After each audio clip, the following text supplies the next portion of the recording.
Oh. Time to say some bad words.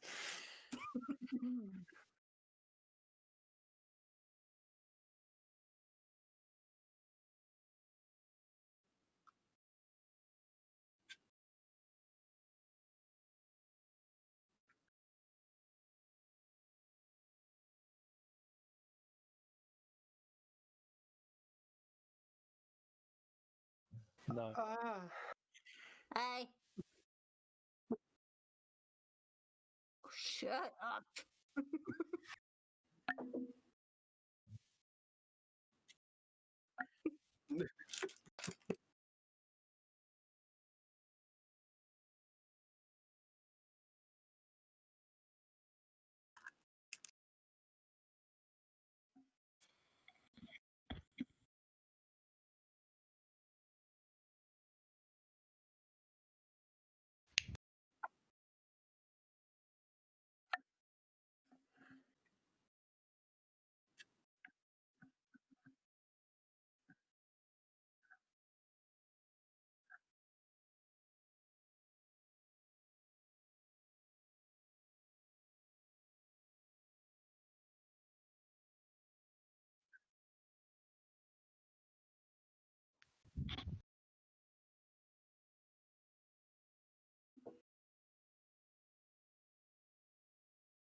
Michael, I think your mic's muted on stream. Why? Because I'm not watching your stream. Someone just sent me a message saying that they couldn't hear you. Oh, for God's sake. Alright, well, we're gonna have to recap then, aren't we? Fantastic start. Why did you not tell me? Fucking hell. Alright, I'm gonna have to go fast then. Fast mode then. Hi, thank everybody. Hey, thank everybody. And sorted. Alright, apologies. It was a mechanical malfunction and the mic wasn't on. Pretty Which much.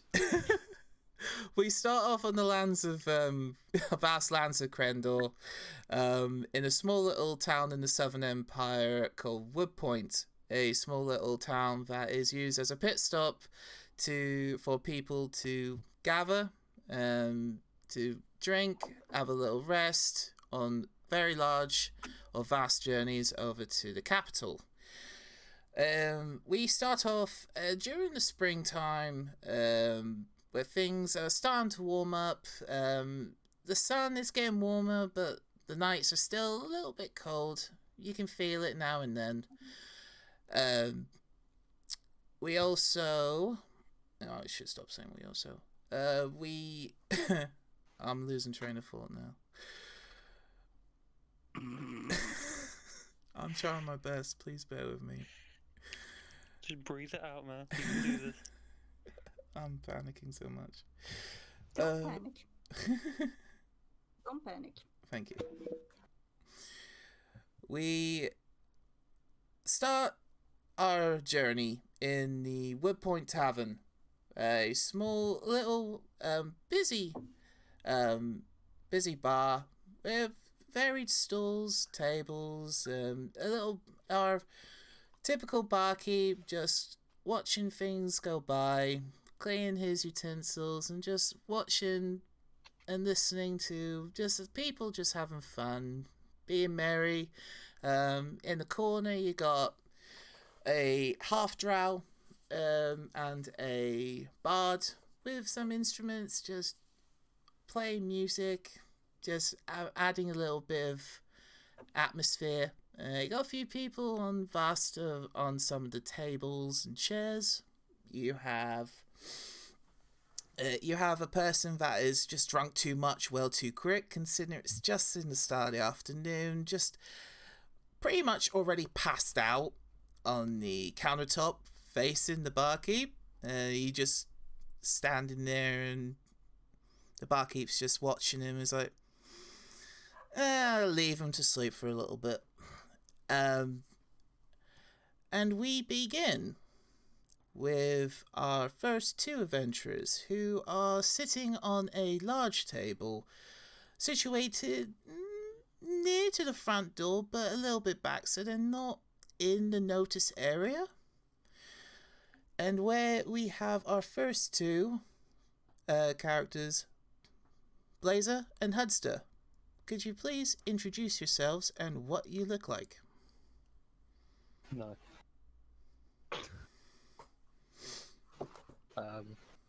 My name is Earthwall Icebreaker. I'm a half-orc paladin, and yeah, I look like an orc basically.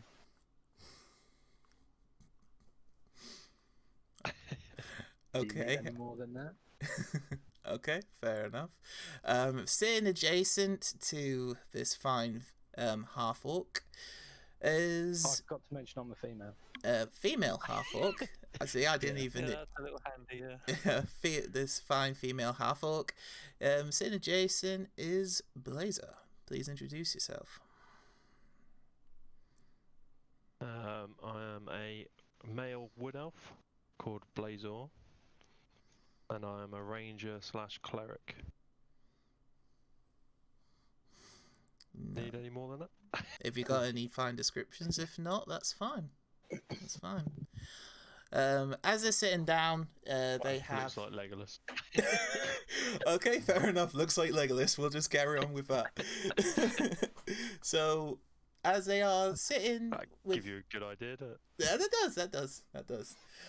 So they are sitting down, just with a cup each, with a drink in hand, with a little table full of little snacks and nibbles, just passing the time by.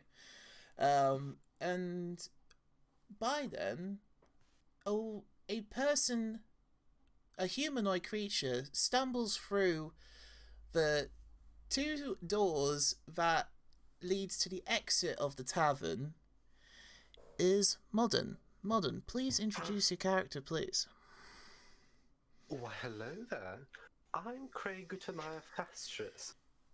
Came here from the far lands to see what these lands have to offer. I'm a high elf, and I'm amazing. As he stumbles in, like he is not used to the surroundings and the pretty much the establishment of the certain class, but he's not accustomed to. He seems to have tripped up to the table where you, Blazer, and Hudster are. What do you do? Why, hello there, fine travellers. How are you doing on this day? Touch me, I will kill you. Oh. How brutal. I like it. Tell me more. The shock. That's all you need to know about me. The shock and face on the two on the table brings a bit of an interest to the to a smaller humanoid creature, wrapped in a black robing. Jinxie, introduce yourself, please. Hi, I'm Nyx. This is my little friend. How are you all?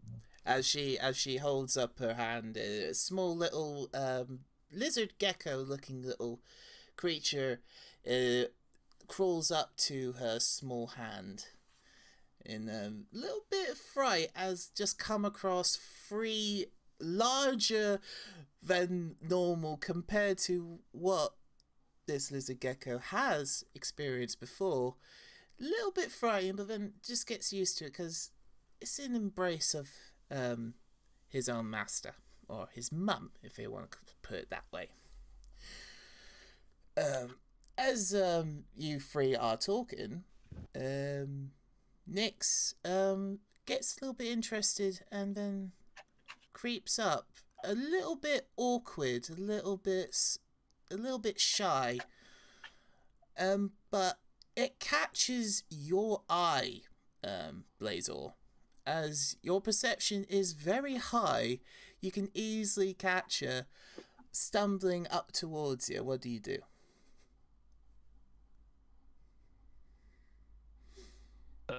What was stumbling up towards me? I missed that first bit. I Nyx. think my mic is, or my connection was- keep cutting out, to be fair. Nyx was like creeping up towards, a little bit suspicious, but interested in the group that has gathered suddenly on this table. And you've noticed because you've got high perception. Perception. Thank you. Proficiency. There.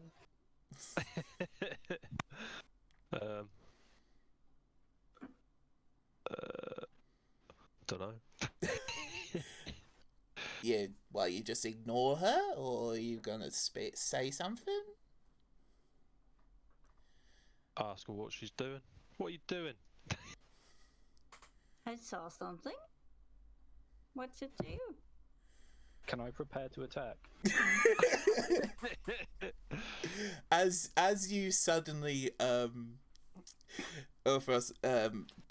start reaching your hand over to your weapon by your side, that is very close to you because you're not accustomed to being around people, let alone weird people, weird looking individuals that you have never known before.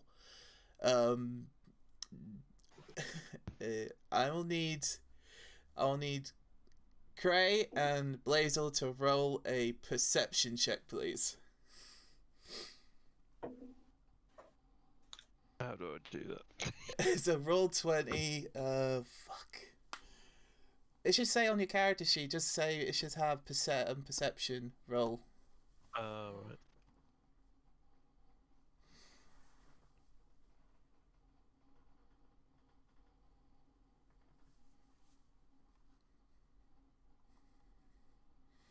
I can't find it. Whereabouts is it? It should be on your Sorry, character. Mikey, you have to walk us through this. That's 'cause- fine. That's fine. This is where we get used to it. Yeah, And by the way, I'm on my character screen, sheet. Yeah. If you're on your character sheet, you should It's be. in the skills. Yeah, it's in the skills, and then you tap the skills, and it'll roll the dice for you. So what am I tapping? Perception? Perception, please. Yeah, perception.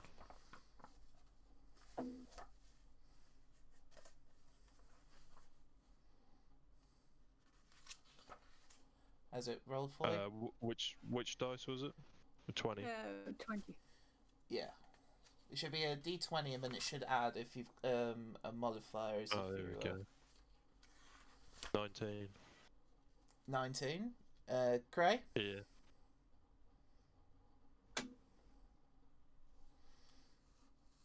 Cray?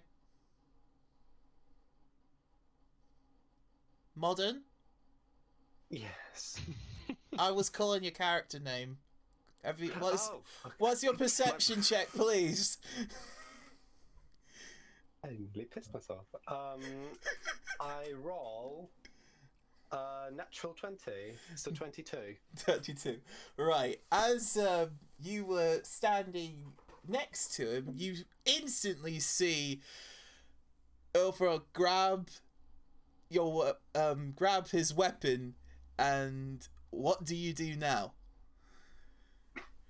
I say, why, this feels like a very hostile atmosphere here. I say we first sit down along this table and have a few drinks and discuss what we do next before we do anything stupid. Okay. Blazer, you also see this. What do you also say? Do it. I say that sounds fair, but there's no need to steal my sword or my weapon. Who says I was going to steal something? I saw something. No, That's no, different. Umbro was grabbing his weapon. Oh, right. So your own friend that you're sitting next to, supposedly, is grabbing a weapon ready to attack. So what do you... I think we should all sit down and have a cup of tea. Okay. Okay, alright, that's interesting. Right, so what do you do, Nix? I go over to the bar.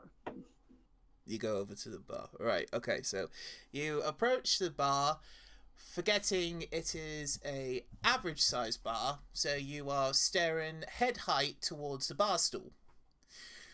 So what do you do? I yell. What do you say? Can I have a drink, please? Okay, the barkeep looks over and is like,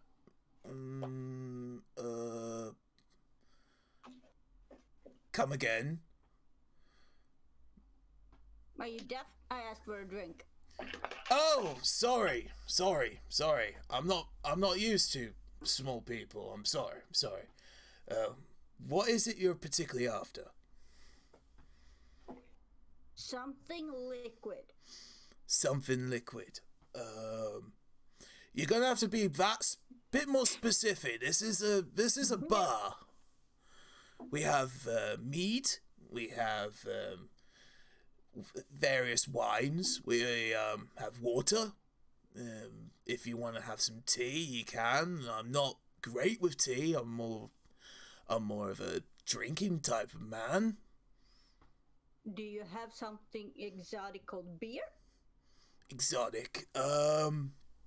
I do have this, and he turns his back to you quickly, and then quickly leans over and grabs a bottle, and it's bit of a fancier bottle. This is a rare berry mead that is quite sweet tooth, but it's got a little bit of a. No, thank you. Okay, all right.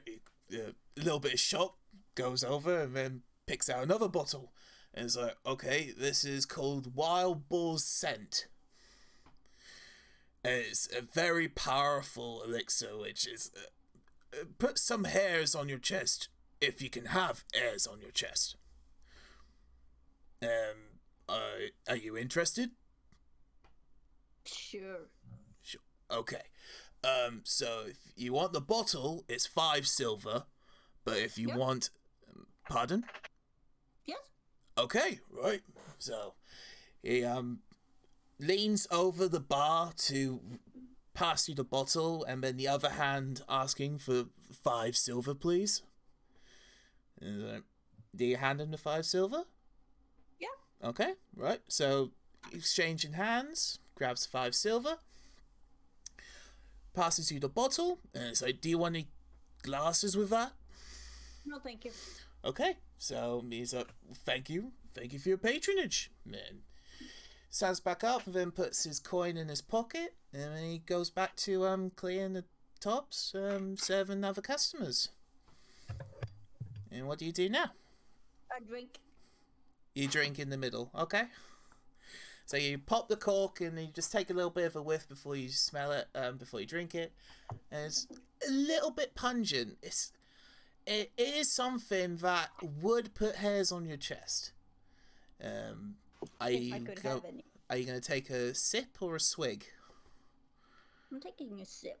You're taking a sip, right? Okay, so if you put the bottle to your lips and then you start taking a little sip of it, it's got a bit of a kick. It's like you aren't used to it suddenly, and it's a massive kick in the back of your throat. It's like, ugh! But afterwards, the burning sensation in the back of your throat eases off. Like it's all right. It's okay. It's an acquired taste, but I like it. you seem to like it. Yeah. Okay. So that's you. Happy with your bottle of alcohol. Does anyone else want to do anything? You want to say anything to each other to get acquainted or anything? Well, I'm still standing there with my sword half drawn, so it's probably best if I do something. Yeah, I'm not going back until he puts his pointy stick away. All right. As you turn your back to the table, you notice that he has not. She has not moved a single step in this weird stance that she's about to throw down. She's about to start whacking away with her sword. Everyone is starting to notice a female half-orc, very tall, covered in armor, is like, right, something's happening. What is happening here? And it's like, do we need to do anything? Do we need to call for help? You're raising a lot of attention and a lot of suspicion very quickly. What do you do? I'm going to say to the elf who sent you. Well, I haven't been sent by anybody. I'm mostly just a traveller. I've been trying to explore these areas for months. Haven't found anything worth time for now. I saw you and thought, maybe your help is just what I need. And I say, you better keep looking.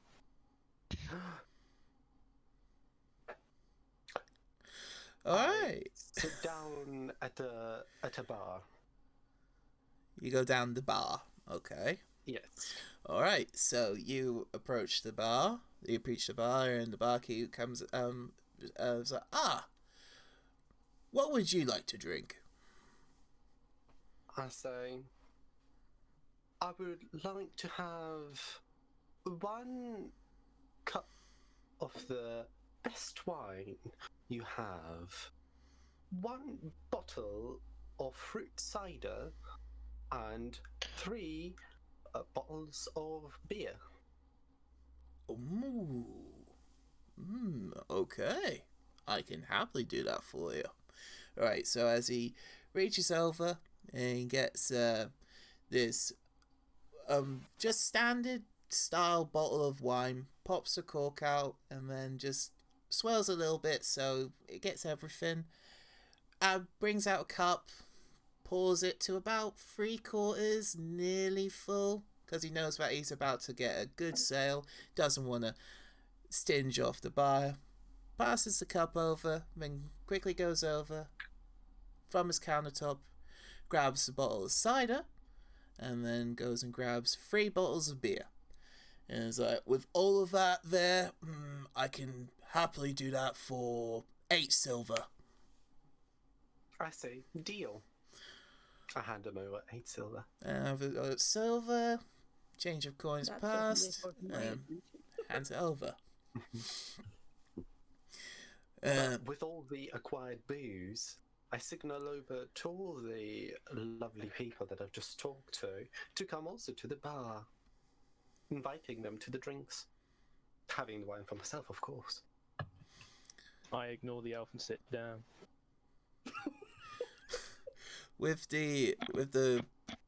Whilst his hands are open, while Cray's hands are open to welcome and be friendly and open to him, an instant shrug of the shoulder from this half-orc female that didn't want to even acknowledge you at all, just suddenly just then thumps her ass back on the seat and just like in anger and frustration just now sits there awkwardly on the table.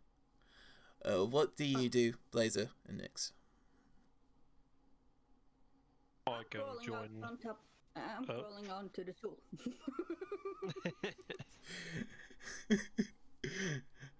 I'm climbing that chair. As like, ooh, a little bit of excitement. Because I like their style. Okay, so as the rest of the party has gotten a bit excited, it's like, ooh, free booze, and then just like charges over there, and little stubby little feet from Nick is like, ooh, beer. It's like, just like taps the feet all the way to the stool, just like jumps up. It's like, free beer. So when all of them are at the table, Ofra, you still want to be at the table by yourself?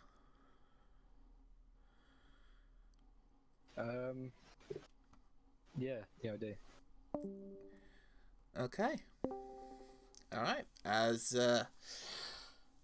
you are sitting awkwardly all by yourself, Blazer, Cray, and Nix are enjoying a little bit of alcohol, just like getting used to each other, just start talking. Do you guys want to say anything specific or ask any questions? Where are you Oh. from? To who? I just died for a second. I don't know whether I've been introduced yet. Oh, you haven't yet, my dude. You haven't, don't worry. Okay, I'll stay silent.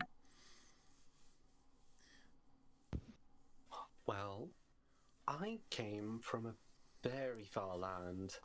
Sadly, the transporter there goes only once a year. Well, so I've been stranded here, sadly. Spent months trying to find something that my family would enjoy, or at least praise me for. But so far I've came up empty-handed. Picked up a few skills at least, but nothing major. How about you?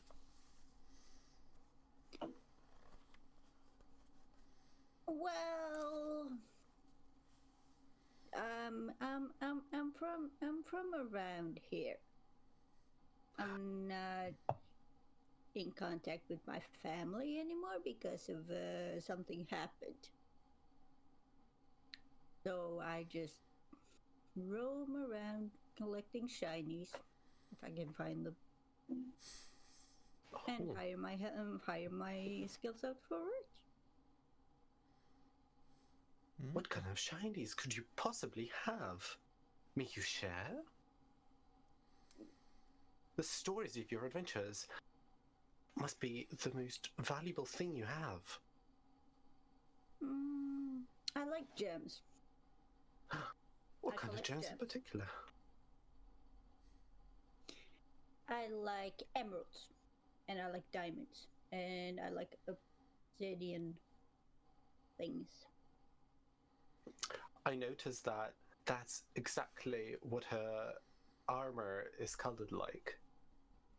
So, Yeah, it was pretty. I wanted a better look, but that's not happening. It seems. Oh, and this is my little friend. oh, he's such a cutie. As the Yes, he as the lizard gecko just comes out Leopard gecko. again and shows to Cray, a little bit shy, and it starts opening up to you, but still sticks out its tongue. It's like it's aware of your presence, like that, and curls back into her clothing. Still a little bit shy, but looks kind of cute. What's the name of that little fella? His name is Toby. Such an adorable name for such an adorable creature. I've never seen those before. It's a Wow. leopard gecko. Oh my god. Does he like anything? He likes flies, and he's especially happy whenever he can get a crumb of something sweet. Oh. Which I usually don't give him because he gets indigested. Oh, how sad. I wanted to treat him to some. You Well- can give him a fly.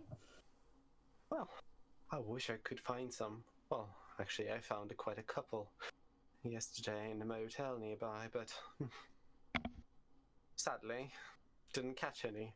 Had to get them all out. The level of service here is so low.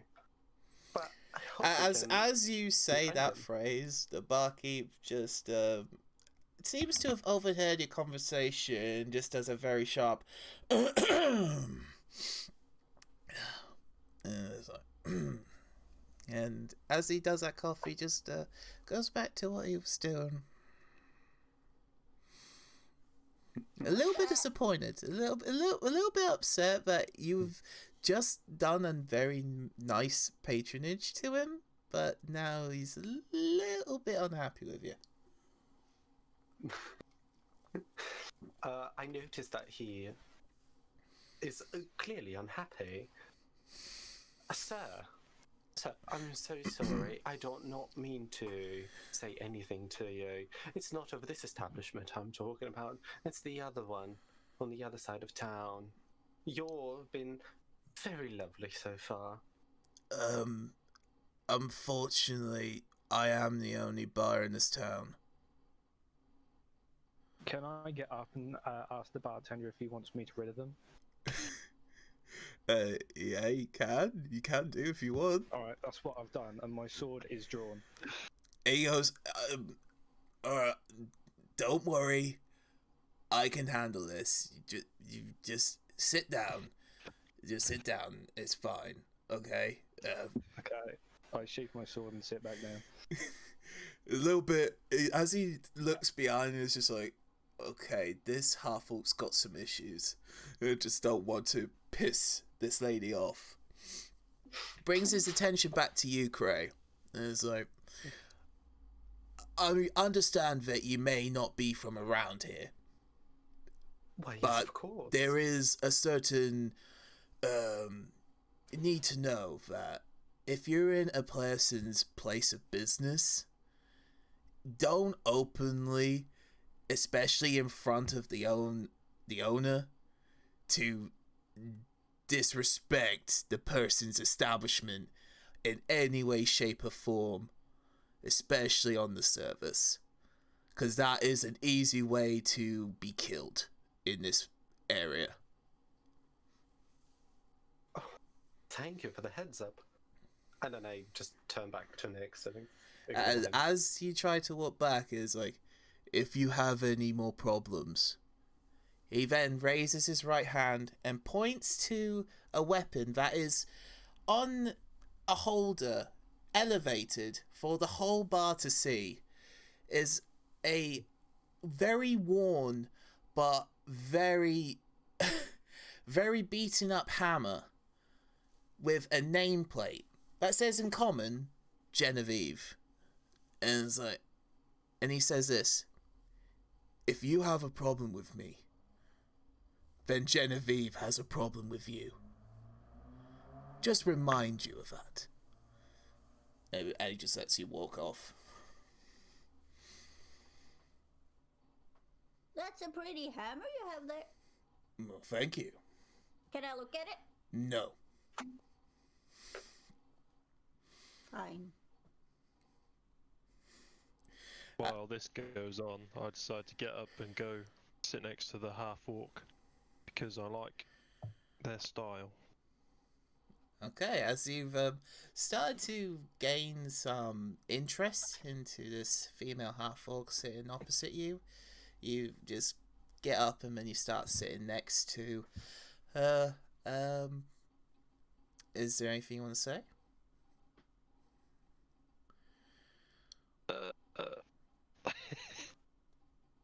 Like how you handled that situation? Defending the barkeeper. I'd say, what's it got to do with you? Nothing, but I just admire it. What do you want from me?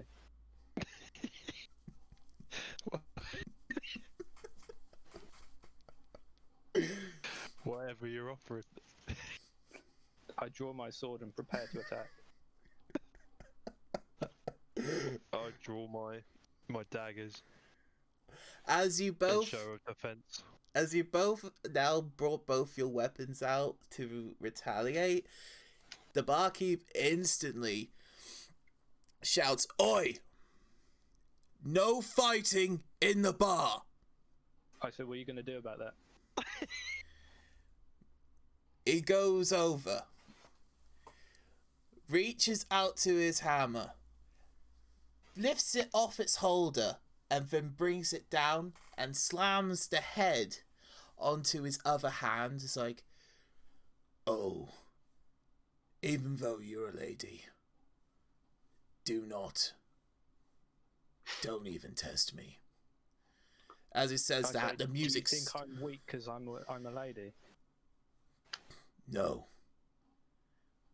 I'm just a feminist. And as he peers his I get vision, even more angry and prepared to attack. as he peers his eyes into you, it's like he is now about to flex his muscles and is about to do something. The music stops. The entire atmosphere has changed from a jolly little drinking time to holy shit, things are about to throw down. As you do, as you do. Let me hit him. No. You can throw. All right? Okay. As in, you're in the middle of throwing. In comes in through the door a very heavily intoxicated humanoid creature who seems to be completely out of sorts, don't know where he is, and just falls face first into the ground right by the door. And where we have Pooper, please introduce yourself. Hi, I'm Marcus Frostwillow. I'm a human. I'm pretty tall in build. I've got medium hair. I'm male. Hello. And as is impact face first onto the wooden floor has just brought the attention of everyone, apart from you two, between the barkeep and the half-orc. Everyone just suddenly looks over. What do you do? I slur my words, obviously, but I turn my face so I'm facing the bar, and I spur out some nonsense which somewhat resembles me asking someone to buy me a drink. As you come in and you start slurring your speech, the barkeep calms down a little, and a little bit of confusion, but then aware this is a bar and people who are drunk do come here to get more drunk. As he starts to calm down, and he's like, "Are we seriously going to continue this?" says to Earthro. Yes. I want to kill this bartender.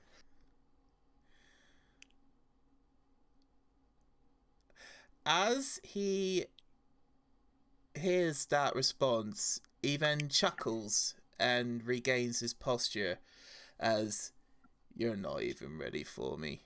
As he turns his back away from you. Is stronger than I am. I'm killing this bartender. I would like to shakily stand up and say, "Oh, hold on. I want my drink first," and then I will fall straight down onto the floor. So I'm gonna have to go through you before I get to the bartender. I pick up one of the beers that I ordered, but that were for the orcs, but weren't taken. I pick it up and give it to the drunk man on the floor. Yeah, thanks. And I just chug the beer.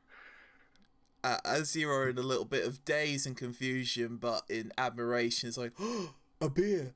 Just then quickly just puts it into your lips and just like starts chugging the whole thing down without even catching a single gasp of air. Yeah, that's happening. Everyone is starting to sense the extreme hostility from you, Earthro, and it is starting to alarm a lot of people, including the local people outside and inside the bar. You are raising attention by a lot of people, not just by the people next to you, but by far. I pick up a chair and throw it through a window. Okay. Roll a strength check. No, so glad that's not me. 9 plus 3, Okay. so 12. Okay, so 12. Right. Okay, as you pick up the chair and in rage and anger, you throw it to the nearest window and you don't hit the window.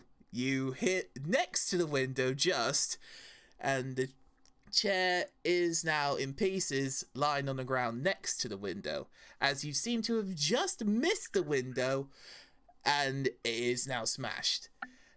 So I pick up another chair and throw it at the window. As you go in and reach for it, the barkeeper then grabs you on your hand that you're touching the chair and is like, Oh, he I think touched that's me, did he? enough. I've attacked him with my sword. You then go and react to it? Okay. Alright. Okay, so with that interest, as he puts that okay, right, roll for an attack then please. Where's the attack on him? The attack is whatever you're attacking. So if you're attacking with your sword, you will need to roll your you need to tap your weapon and it should give you the attack. Should be on the app. Or whatever it says on the weapon, if it's saying 1d8 or 1d10 or whatever, then plus. Oh, it says 1d8 plus 3. Okay, so roll a d8 and then add the 3.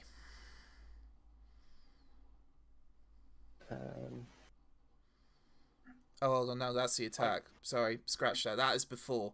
You need to roll an attack. You need to hit D10. Yeah, you need to roll to hit. So you need to roll a d20 and then add any modifier you need. Oh, I don't So know just what click the modifier one. I have. Oh, just click the one that's to the left of the damage. The one's got hit DC above it. Oh, yeah, Can you that see one. that in your where your weapons are? No. Have you got any weapons in your bag? Yeah, I've got a longsword Ah. and a shield equipped. Yeah. So where the The where the hit on the longsword. click on actions at the top, where you got equipment and that. Actions should be on the far left, Oh yeah. and then it should be there. I get 16 plus 5, so 21. 21. Okay. Now roll for damage, 1d8 plus 3.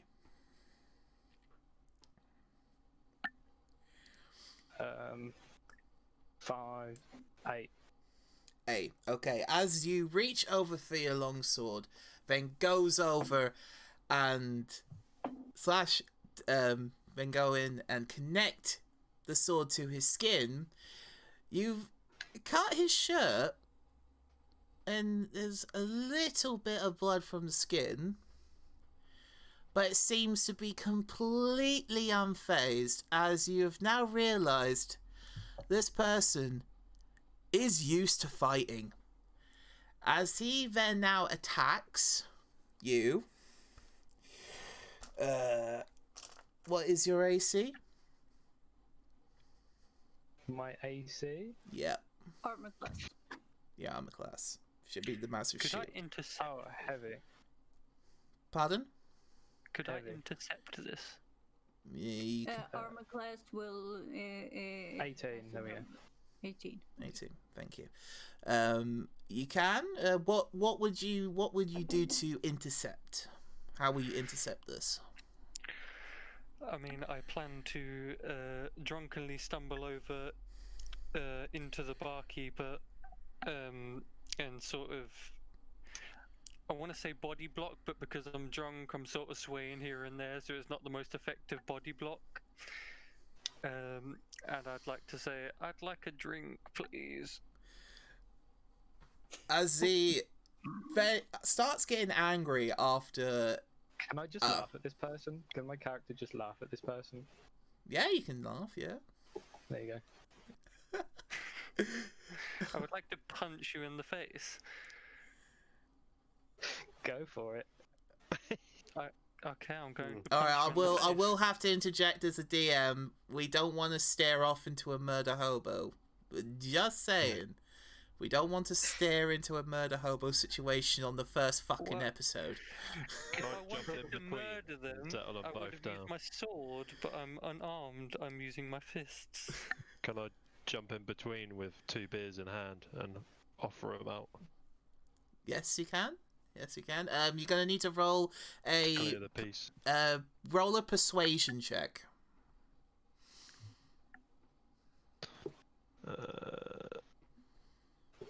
19. 19. Okay. As who do you want to pass the beers to? Forgotten their names. The drunken one and the half orc. Marcus and Ifra. Right? As Blazor just then barges in quickly and then extends his hand out for 1 beer in one and 1 beer in another, aiming at both the drunken Marcus and the very angry and hostile Ifra. What do you do, Ifra and Marcus? Push the beer away. I happily take the beer and just go hide off in a corner and just drink it. As you take the beer in full satisfaction, you quickly evade the area. It's like, ooh, beer. It's like, he's out sorted for the next minute. I want to pop my head quickly back in and say, well, if they're not taking the other beer, could I have that too? I tell you to disappear before I slap you on the face. I'd pass the beer to the drunken one. They're still in my hand, Okay. so you can't do that.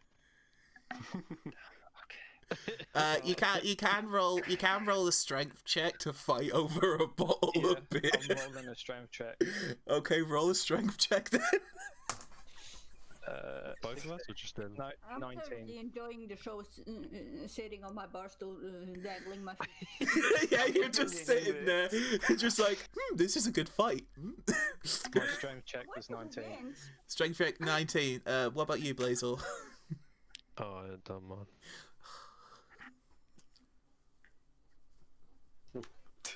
Oh, 11. Uthra cleanly takes the beer away from your hand in a sharp quip, and then you extend your hand out over to Marcus. Marcus, what do you do? Can I throw it on the floor? Smash it on the floor? The bottle is no longer in your possession. Strength check is just Yeah, now but- taken out of your hands. But now I leap forward and smash it on the ground. So you want to take it. So roll another strength check for the Actually, bottle. no, I retract that. Mm. I take out my bow and shoot an arrow into it, and it smashes on the floor. roll an attack with disadvantage because it's close range. Which one am I doing? All right, so Just you accept that I've taken the The hit. beer out. So- Am I doing the hit? roll an attack. Yeah. Roll it twice, and then it's the lowest number from those two rolls. So you gotta keep note of what was the first one. So it's like throwing an attack with the bow. Right. So Am I this just is doing the fun. hit one, yeah? As I'm doing it twice, you said. yeah, do it twice, and it's the lowest number out of those two. What was the lowest one? 18. 18. 18 and a 22. 22. Is Well, I got 18, yeah. that was the lowest number you rolled? Yeah, there's 18 and a 22. For fuck's sake. Alright, so as 18, you cleanly Boom. yeah, get your bow out and then put an arrow ready, cocked it onto there, and then you release it. It breaks the top end of the bottle, so now you've got... Or actually, what are you aiming, the top or the bottom? The bottom. The So it bottom. falls out. Okay, so you hit the bottom, but because of the half-orc's massive hand, you've managed to just nip the bottom, so the bottom is now gone. The liquid is poured all across the floor by Urthro's feet. A little bit of shattered glass, and a bit of the rest of the bottle is just standing there and like, huh? Before it all spills, could I just like do like a dive in right underneath the bottle? You need to roll a perception check with disadvantage, then an athletics roll with disadvantage for any of that to happen. I'm happy. Okay, well I've got a +5 on my deception, so No, that's not good. deception, perception. Okay, well, where's that? There it is. Okay, so So it's the lowest roll that's out of the two. 6. A 6. While all Yes, of this is 6, going yeah. on, while all of this is going on, I go over to the little pile that remained of the chair that was thrown, and just kind of scoop everything up and bring it back to the bar and call over the bartender. Okay. All right. It will take a little bit because the chair is in a few Yeah. pieces, so it's going to take at least a round to do so. So you rolled, what was it, 6 on perception? What was your athletics? Oh shit. It'll be a disadvantage as well because you are drunk. Gotta mind you, you are Be drunk. severely No. disadvantaged, no, won't He was drunk before entering the bar. 7. it? Yeah, that's what I mean. Yeah, So it's 7. 7. Okay. As you just now see the bottle being smashed, you try to leap over and go underneath with your mouth wide open. You clearly miss, and you actually go underneath the legs of the barkeeper in a little bit of confusion and like, you all are fucking weird. How's your day? He's a little bit of face gesture like, and as he starts to find this more amusing, he then is like, you know what? I'm not gonna fight you. I'm just gonna walk back, put the hammer on. I'm just gonna little just calm down. We're a little Liam's bit trying to hostile. defuse it.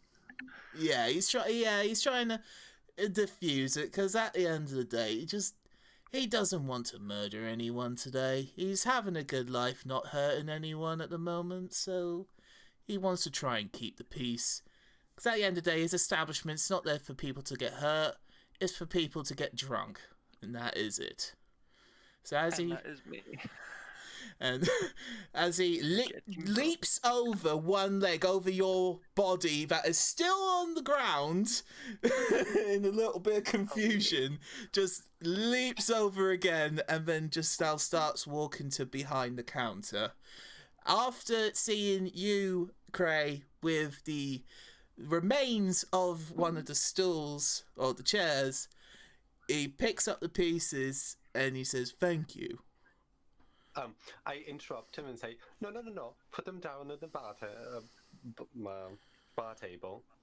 And then I prepare mending to try and repair the stool. Mending. Okay. All right. It was a little bit confusion. So, oh, okay. All right. He lets you deal with it as you please. A little bit of confusion. Mending. Shit, mending. A spell is going to be used tonight, ladies and gentlemen. Fucking hell. It's my cantrip. Oh yeah, it's your cantrip. So yeah. I know cantrip too. Yeah, everyone's got cantrips anyway. Oh Christ, what an amazing first start, ladies and gentlemen. Alright, mending. Okay, casting time takes 1 minute. Okay.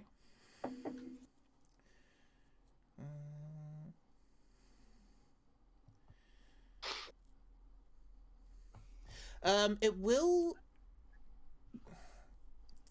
will take a few attempts with mending as the chair has broken into a few pieces. So it will take a couple of minutes because it's like the leg is broken off of the main structure, the back is in is pretty much like broken off, and so is it a few pieces. But since it's a cantrip and you can do it as many times as possible, that is fine. It's going to take about 5 minutes to get all properly done. Are you going to continue doing it? Yep. Okay, so as Cray is now amused and trying to impress with his skills of mending on this broken stool that Earthro decided to throw in anger across to the wall, what is everybody else doing? I'm picking myself up and going back to the beer that I left to try and drink the beer that was spilled. Okay, alright, as you slowly, stumbly pick yourself up and then start crawling practically over to where your beer was, you seem to have bumped past Nyx as she was just getting to enjoy some good fights and just seeing it all diffuse, a little bit disappointed, but still amused by the sheer commodity of your behavior towards alcohol. Your eyes meet for just a second. Nyx, do you want to say anything or do anything? Hi. You want some of this stuff? If it's alcohol, I'll take it. It's alcohol. I'll take it. I pour it in his face. Okay, as you just lunge the bottle. Is it a bottle or a No, flask? it's. I have the bottle. I just turn it upside down and like he tried to do with the beer bottle. Only this time I can actually aim, so I hit his mouth. Okay, as you just like, as in a typical animated fashion, you just lunge the bottle from the base and then tip it quickly upside down into his mouth. And do you accept the alcohol? It's alcohol, of course I'm going to accept. Okay.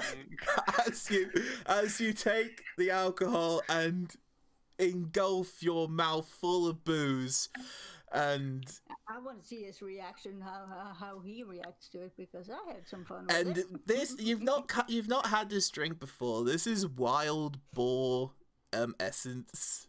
It's very strong, very powerful. It can put hairs on your chest if you want it, if you are able to, and it has a very strong kick in the back of the throat.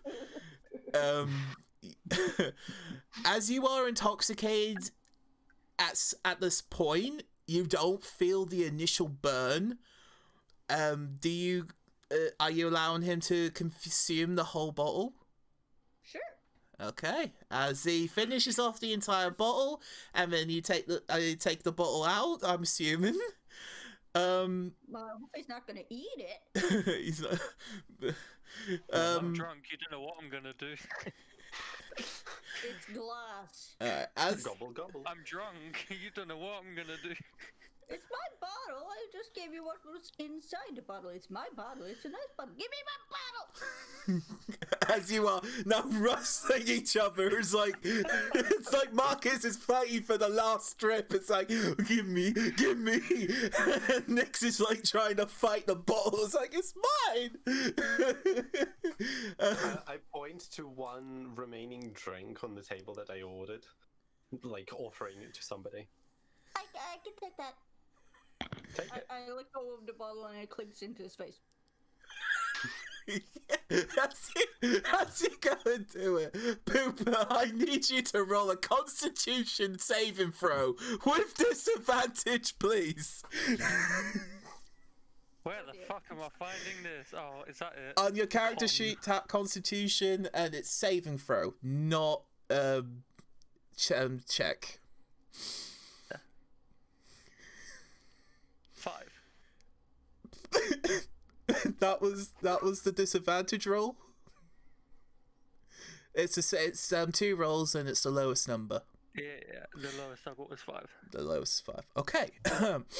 Right. So as Nick quickly turns around with the new bottle of alcohol about to lunge it into,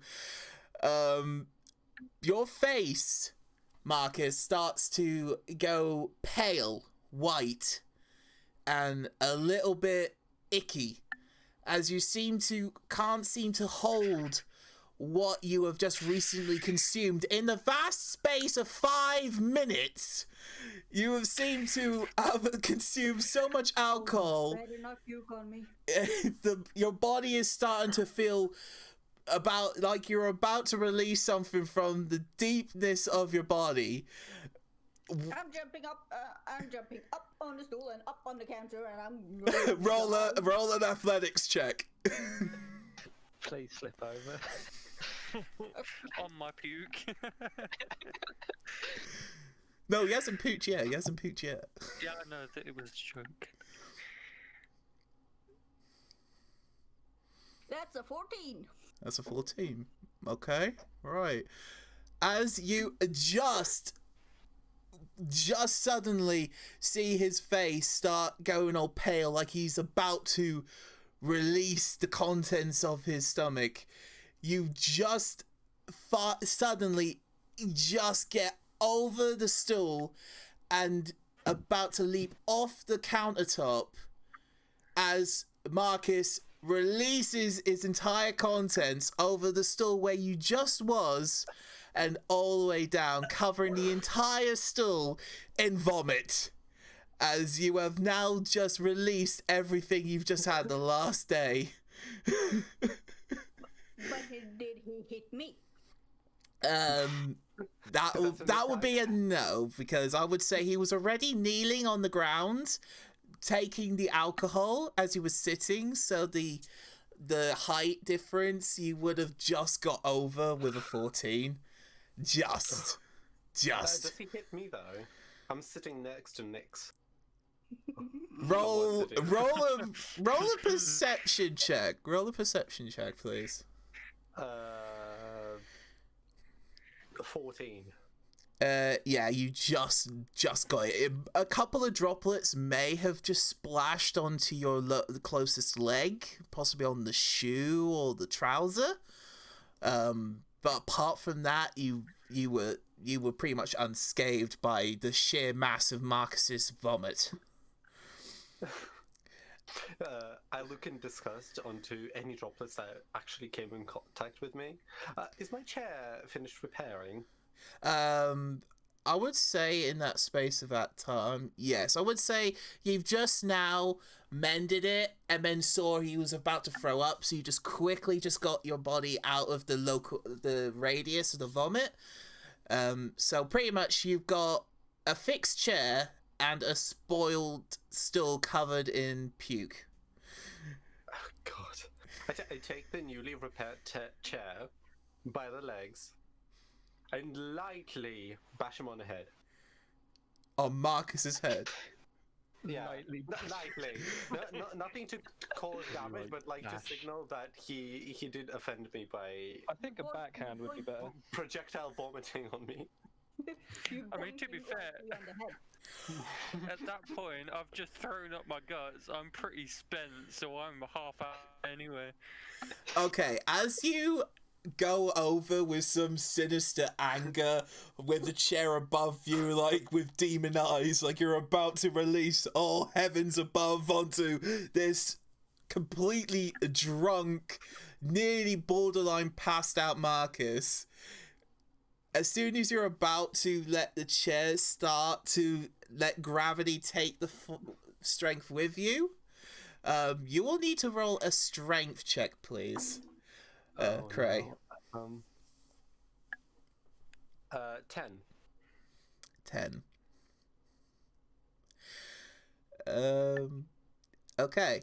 You attempt to let the chair start going down onto Marcus, but all you did was just push his body, very weak and frail after just vomiting so much, and his head just lands. Sorry, his head just lands on the floor where the vomit is, and he's now out. He is unconscious. Not by the impact of your chair, but by being completely passed out, and all you did was just aid him in going to sleep a little bit more quickly. As all of this is happening, the barkeep was originally stationed. the barkeep just looks over and is like, I'm not cleaning that up. I'm not cleaning that up at all. seeing a small humanoid creature on the countertop, still a bit in shock as to why are you still on there. Seeing a human man just completely intoxicated and lying in his own puke. You got an elf with a stool over his body, just lying there, just sitting there. It's like, okay. And then you have an half-orc, a female half-orc, still trying to calm down from all that rage, and then you have Blazer next to her in sheer amazement and confusion. I gotta try and continue on with this now.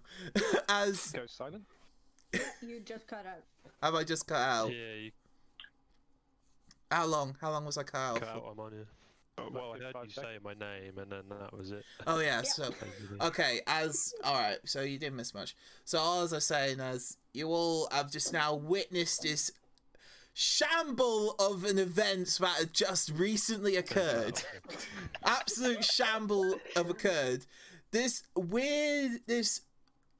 tall figure that was standing in the corner in the shadows of this tavern, completely covered in a long black cloak, sits up and then walks over to you, Blazer. Not to Earthrow, and not to the free by the bar. Can I ask if the character's name's Aragon? My best friend. Wait, so we've got Aragon and Legolas here. Like, where's Gimli? Michael, your mic's completely cut out again. How's it? Hold on, let me. All right, am I right? Oh yeah, and by the way, Yeah. Yeah. We heard the hooded guy got up and then walked over to Jason. Oh, that's it. Oh. That's it, pretty much. But yeah, so as this tall humanoid-looking figure approaches you, Blazer, and Please. comes up to you and asks you a question in a deep tell tone. Toin. As it's a tall figure, comes up to you and asks you, "Excuse me, is this Yes. group of individuals work for you?" I laugh. You could say that.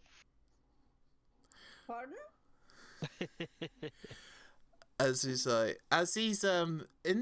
just heard the chuckle behind him and a weird little high-pitched sound from your very small friend that is still standing on the countertop.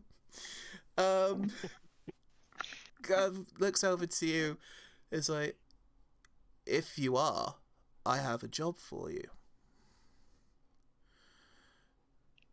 Well, what does it entail? Well, Can you destroy this one rig? Can you get this fucking drunk out of this fucking tavern right now?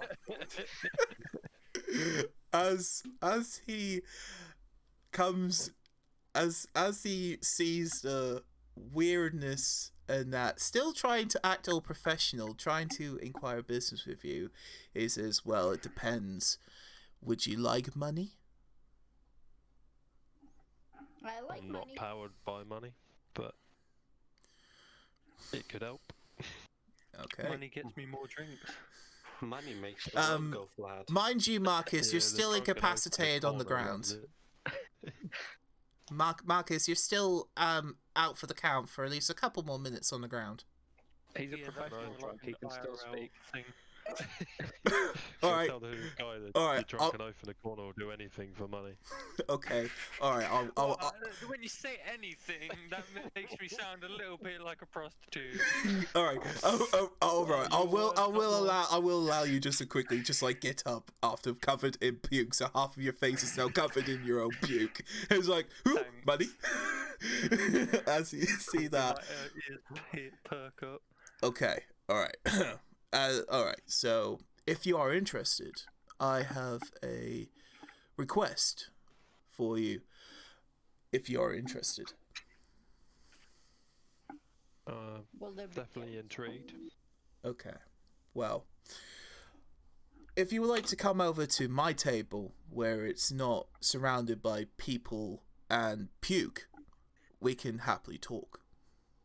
As he then just starts turning your back towards you and goes back to the table where he once resided, sits back down, then grabbing his drink, and then lifts it up and taking a little sip, just awaiting for your response. Could I just quickly reassure the barkeeper that I will clear that up when I'm done talking? He looks at you with a complete face of disbelief, thinking,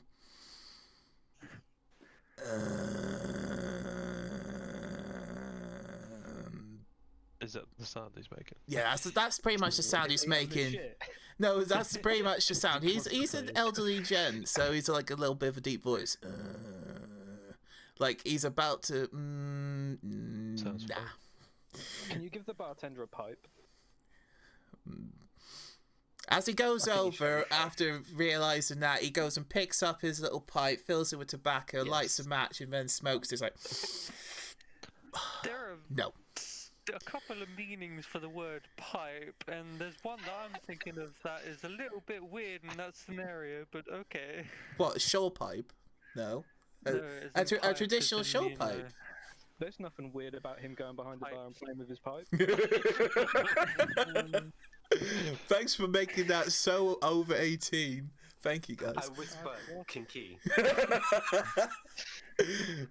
As he looks only if you quickly, want me to be. as he looks over to Cray in a little bit of confusion, it's like, please get the fuck out of my bar as quick as you can, please. He's now nearly had enough of all of your shit. And it's that face of like, I just want to get back to peace. Just get the fuck out. As the gentleman is now eagerly waiting for your response in the corner. What do you all do? Well, I go over to him. But didn't Sit the gentleman just ask us to leave? Oh, so no, the barkeeper's asking you to leave. Yeah, but Yeah, we don't give a everyone shit about the wanted to stay. barkeeper. Oh, poor Jog on. barkeep. The barkeep's like, the barkeep's like, he's used to having shit happen in his bar, but he's just like, I still don't want you here if you're causing more shit. So please, just like, he's like, he doesn't want to boot you out because he happily will take the money, but he doesn't want you to cause any more trouble. So he's like, he's getting on the edge of like, I really want you gone, but I still want you to pay. He's waving out his options. So as you approach in your figure towards the chap in the long cloak in the corner, he extends his hand out for you to grab a seat. What do you do? I take the seat Aggressively that's sit offered. What, are you all joining the table? Because I only heard Blazor was attending the table. Oh, Well, okay. I won't. the half orc aggressively sat down. He just said, Okay, so as you sit down, "It's on a pyramid at the moment, I think." as you sit down as as the judicator, there seems to be the most calm-minded and straight-minded person among this group of people.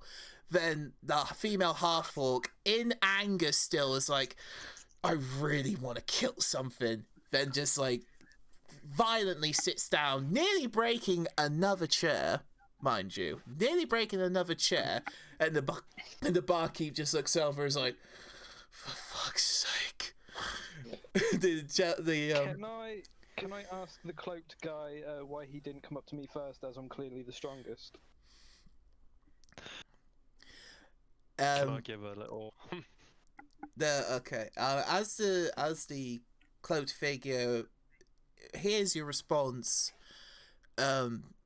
his reply is, sometimes muscle ain't the only strength. And Because he saw the bow skills. And he looks over to Blazor and says, "Are you interested in? You are definitely interested in my request, then?" Well, I'd like to hear it first. Okay. Well, hopefully this intrigues you. I'm after a particular object which can't be found on a beaten path, so to speak. This place is deep in the woods, northeast from here. It seems to have been recently had some activity from quite a medium-sized group of unearthly creatures, and I don't want to get my hands dirty, so I'm happy to pay you all for acquiring this object. I look at the lovely cloaked figure and look at him very intensely and ask, "What do you know of this place?" All I know is this place used to be a temple to a ancient deity or god. I haven't got the specifics on that. But this item is in high request to my employer, who is after this object. But I don't want to get my hands dirty, I'll rather happily pay someone else to do it at the end of the day.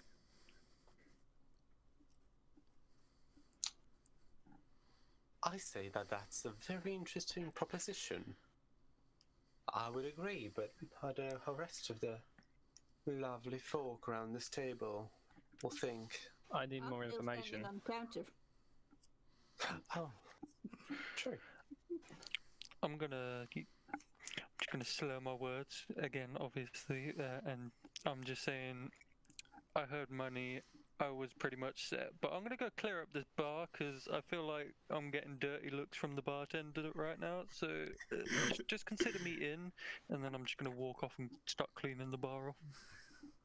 As you go over to the barkeep and ask for the stuff, he brings you a basic sponge and a bucket with water, a plain wooden bucket with water, and he just says, "Thank fuck," and then just leaves you to it. The chap in the cloak, responds to you, Berthra. "Unfortunately, that is all the information I do have. I can give you a rough location. It's about, I would say, a couple hours walk from here, northeasterly. It goes past a shattered tower from a civilization long forgotten. Past that, there is a small temple entrance, and it leads you to an altar, I believe. And that's where I've been told where the item that my employer requires is residing. And unfortunately, that's all the information I have. If you're not interested, I can find another group of people. I sort of shout from the bar saying, I'm interested, don't worry, I'm still here. And then go back to cleaning. I nod with agreement. I say these tiny fools need a shield. I say, you got my attention. Excellent. I'm just looking at them still. Excellent news. Brilliant. Well, Excellent nudes. excellent news. Excellent news. Kinky. Please don't target my Only speech. when you want me to be. As his voice has suddenly turned to a little bit of enjoyment, it's like, oh good, I've got people that can do my job for me. Is now happily take upon this quest. You can. Are you planning to stay for the night, or are you going to plan to start making headway tonight and finish the quest in the day tomorrow? What time is it? I want to stay the night. I want to get to know the people around me. Yeah, and I'm obviously way too drunk to be going on any quests, so I probably need a bit of a rest before I go out. The time would be about. It's heading to the darker parts of the afternoon, as it's springtime, so there isn't a lot of daylight still. So the sun is about to peek over the horizon, and it's about to reach dusk. You haven't got a lot of time, but if you are happy to stay the night, you can inquire with the barkeep, or you can go off to find one of the adjacent inns for accommodation for the night. Probably best to go somewhere near. So everything you all have ended. What you have done with the gentleman? Was it with the gentleman on the table? I ask him, has he got a map or anything to guide us? His response as he starts to leave from the table, sorry, I don't. It's not that far. You can't really miss it. It's you find a tower, you go a bit further, you find a temple. There you go. And as his little feet, as his speed starts to haste, like he's just now got out of the way from a very dirty job. Then signals the barkeep good day, and then just runs upstairs to his apparently his quarters for the night, as he seems to have acquired a place to sleep at the inn above. So with that information, what would you all want to do? Pie hard.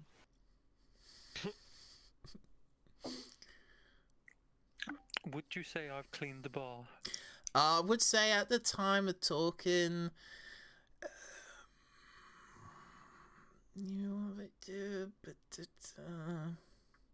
yeah, I would say, in the next couple minutes, you probably managed to get most of the remnants of the vomit off the stool and underneath the countertop where the stool resided. So you managed to pick up most of the vomit. Your hands are now really sticky and really really smelly. It's like it is really pungent, and you're just thinking, what the fuck did I have had? And you've rinsed the sponge in the over the bucket, and you just see the chunks of your vomit just drip from your hands. A little bit of disgust. We got people looking over as they have just witnessed some weird shit the last half an hour, just seeing a potential fight starting, argue over a bottle, vomiting, and all this shit happening. Just seeing all that, they're a bit amused, but they're still a little bit on edge that there could or could not be some potential fight later on. So as you end, I'm assuming you are going to finish your drinks and leave, or are you going to still drink a little bit more and then leave? Can I call everyone over to the table to ask them a question? What? So you've gone up to the original table where you were, and then called everyone over. No, me and Blazor were sitting at the table where the cloaked guy was. I want to call everyone over to that table. Okay, right. So as you signal for everyone else to come over, you all, I'm assuming, all do? I'm looking down at the floor to be sure that there's nothing I can slip on or get soiled by. Roll a perception check for me, please. Which one of us? Nix.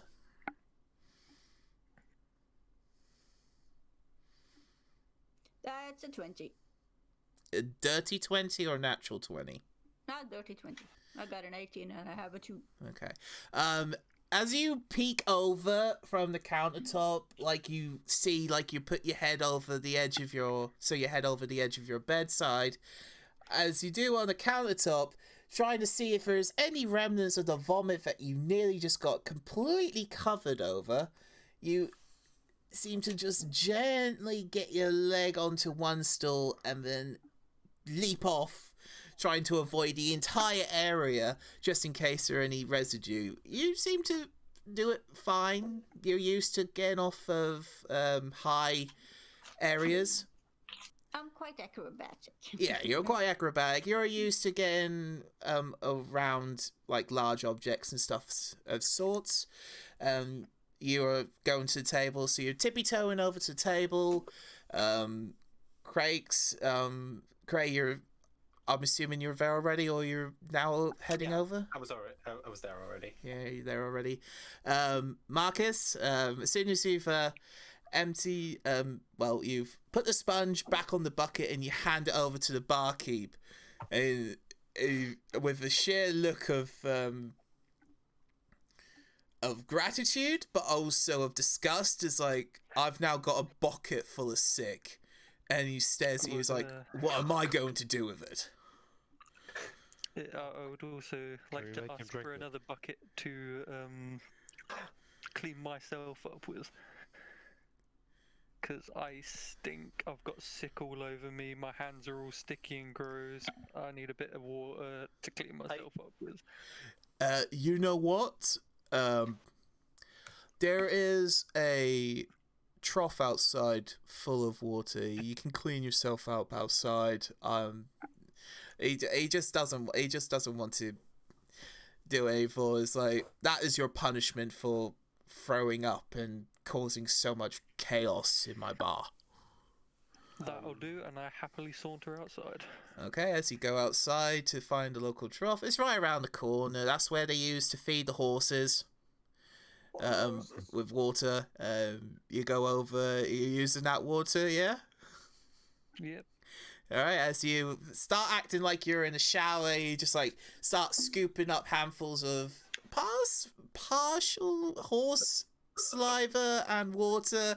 You just like trying to wash off all the stuff. You dunk your head in and you try and like get rid of all the vomit. That takes a couple of minutes. You're all waiting for him, or you're gonna start like discussing with each other? I look over to the bucket full of sick and I see if it attracted any flies. At this moment, it hasn't yet, but it's a fresh bucket of sick, so it will soon start to attract certain forms of insect life. Where's the bucket currently located? Well, Marcus didn't pick it up, so it's still dripping a little bit off the end of the countertop that he tried to hand it over to the bar. Actually, no. It's still sitting on the countertop, and the barkeep just doesn't want to deal with it. He doesn't want to deal with any of that mess on the table. I take it off the countertop and put it like 3 meters away from our table. What, the wall next to you, or the wall next to the Yeah. door? The wall next to you. Okay. As you start, like, a bit hesitant, like, trying to grab with your fingers onto the end of the bucket ring, just so you don't get any of the vomit and water on your hands. You just gently put it onto the floor, right adjacent to the wall behind you. We're in that corner table, sitting back down. Yep. All right, as you do, Marcus, Ben comes in, face completely like soaked with water and partially horse spit. A little bit wet, but seems to have freshened up a little, wakened up a bit. It's like, whew, I needed that.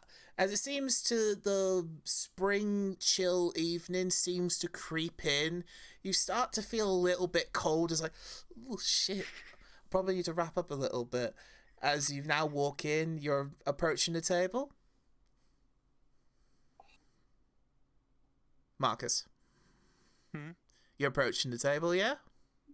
Yeah. I thought that was a statement rather than a question. No, it's a statement. No.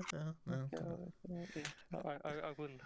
I'm walking over to the table. Yes. Yeah. So I'll as ask him if he's feeling better.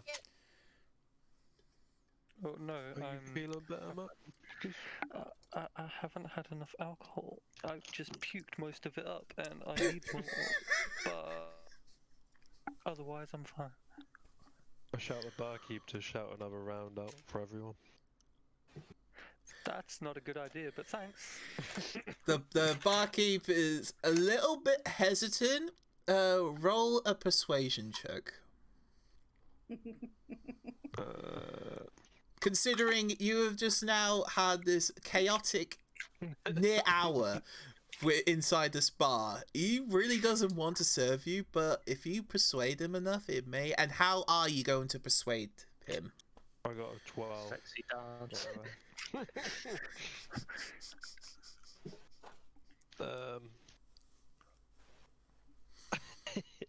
don't know. I persuade him by saying Marcus will do whatever he wants for it. Start telling everyone that I'll do anything for them. I have limits. I may be a drunk, but give me some credit. As the barkeep, We don't know yet, because all we know is you've been drunk this whole time. Your credibility is 0. And that's a good first impression. Yeah, Low you can only standards. get better. Yeah. what's your persuasion check? 12, I think it was. 12. Okay. As he comes over, very reluctantly, with a tray with 5 beers, straight 5 beers, he comes up to you and be 10. That'll be 10 silver.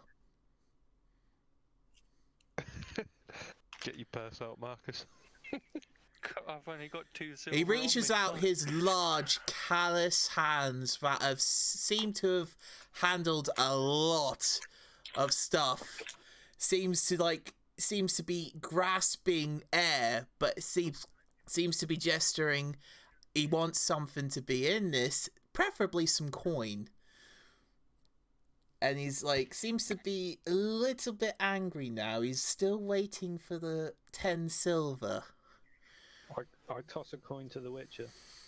I look at him and I ask, 5 beers is 10 silver? Am I correct? Yes. Ooh. But previously I ordered 3 beers, 1 wine, highly expensive one, I thought, and 1 fruit cider. How can that be only 8 silver? Oh. I turn and face the barkeep and ask him if he is trying to diddle us out of some money. In an angry tone. He responds in a deeper, more brash tone. You are fucking lucky you've even got a single beer out of me after the shit you have all pulled. 10 silver or out.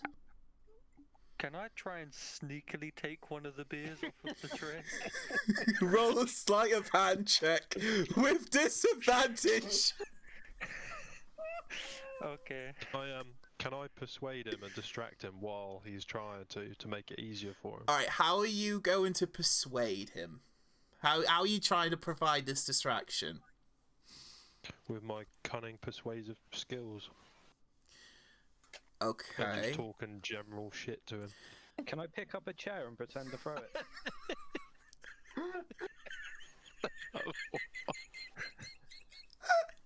The fact that you're helping me get even more drunk to possibly leading to more puke is All right. fucking amazing. Okay. As That's a good as idea. Blazer starts randomly talking bollocks to this barkeeper, as he's still got his hand out waiting for the money, you got Urfra with about to get up and grab another chair, about to lift it up.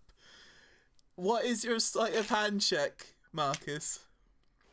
I got 13 and a 12, so 12.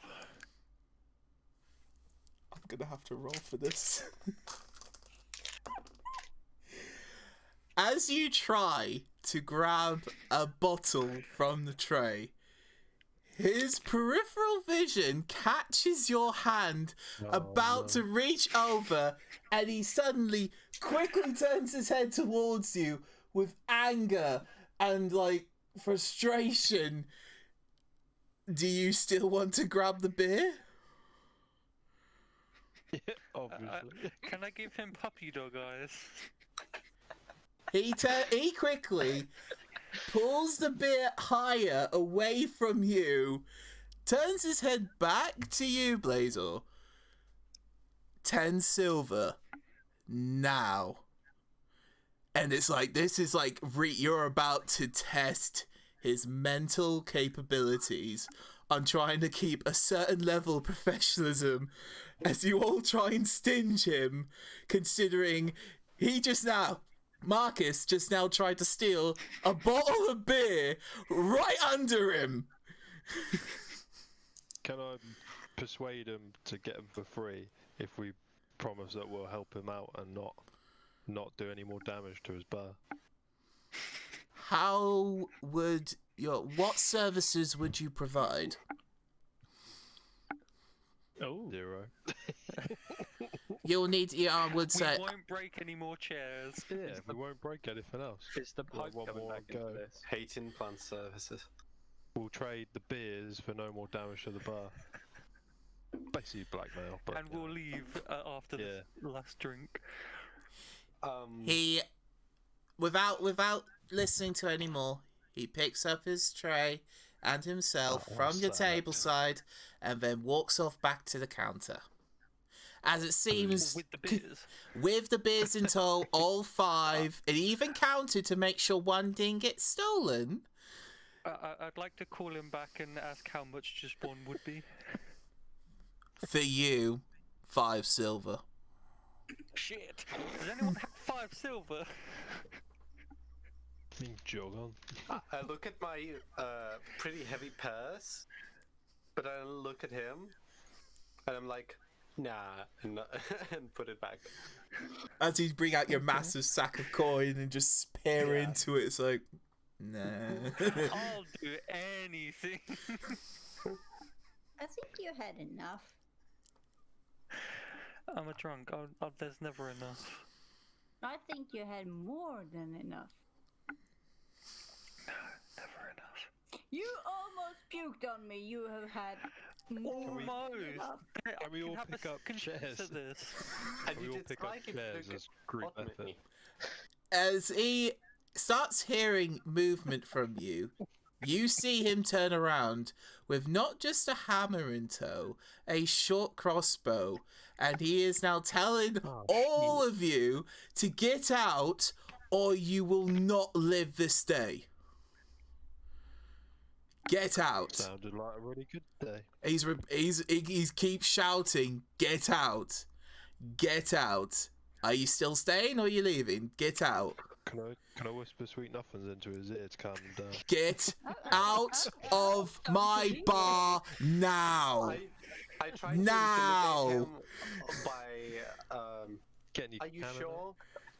Do you want me to leave a bad review for all the people that live overseas? I will write a Yelp review. He now Time. he cocks his crossbow and aims follow it you on Facebook. right at your head. Are you all still staying? I'm fucking out of there. As soon as Yeah, he I pulled think out the weapon, I'm gone. There's our cue to leave. I've been on my way out for a little while now, but I don't I walk so fast. I sold her out while exclaiming that I do not like this pub anymore and will never come back to this establishment. I stand up, flare my hair, look at him, look at the exit, look at him back, say 0 out of 5 stars on trip campaigner, and storm out of the establishment. As you all then just now leave through the same doors as you all have come in, and the sheer anger and frustration from his voice. Can I throw a chair on the way out? No, don't escalate things. Put the chair down. As soon as he sees you get your hand near to a chair, he goes, no. I just push the chair over and walk out then. As you all just now walk out, the doors close behind you. Do the doors have a lock? No, it's just open way doors for people just to push in and pull out, push Is there out. a bench outside that we can push up to? No, Can I try to mend the door to the wall? So that they'll be locked inside. Hold on. We will need to check on the definitions of the spell mending because I've already left though. You can't. I left before you. It's technically repair. Actually no, because it's not actually broken and there is no actual physical tear. It was designed to be separated, but on a hinge. A metal hinge that allows for entry from both sides. So, unfortunately, you can attempt, but they will see a tall elf in flashy clothing kneeling over to a door frame and trying to do something, considering the barkeeper's just now technically booted you all the fuck out. Does the establishment have any other exits? None that you see from your side, no. Can I spray paint the front door and say that? no With one can what? come here? With spray paint. With some broken Piss.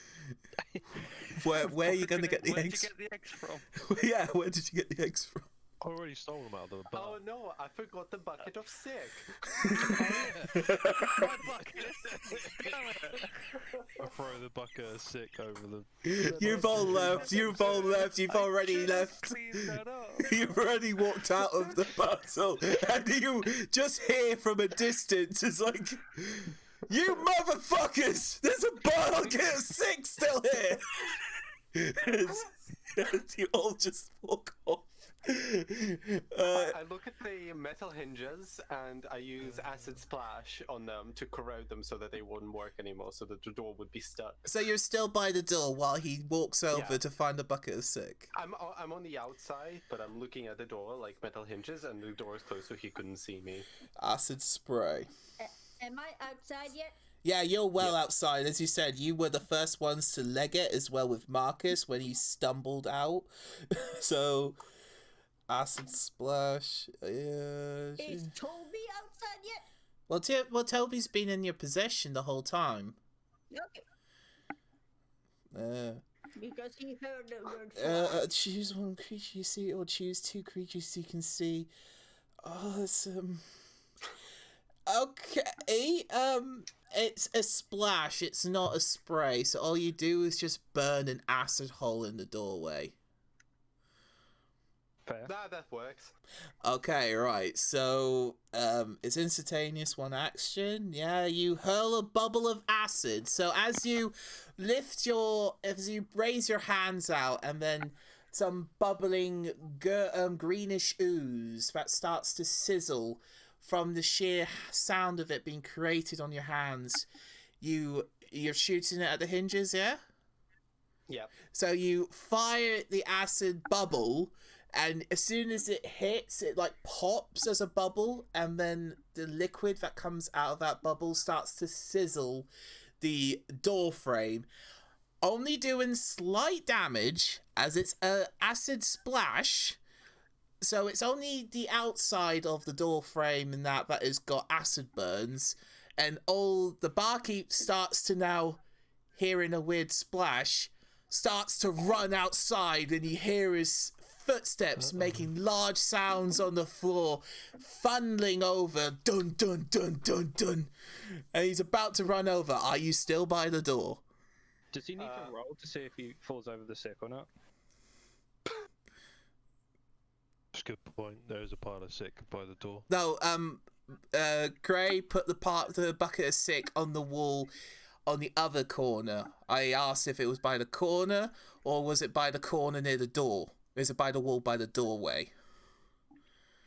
Because you have the doorway, and then if you come in from the doorway, to your right, there's the corner table where the tall gentleman and the cloak was, where you all were, and he put the bucket of sick onto the wall facing to his left, not to the right where the door is. Well, you made a mistake. It was by where the door was. Okay, alright, okay, well, I will allow it. For the code of rule, I will allow it. Fuck's sake.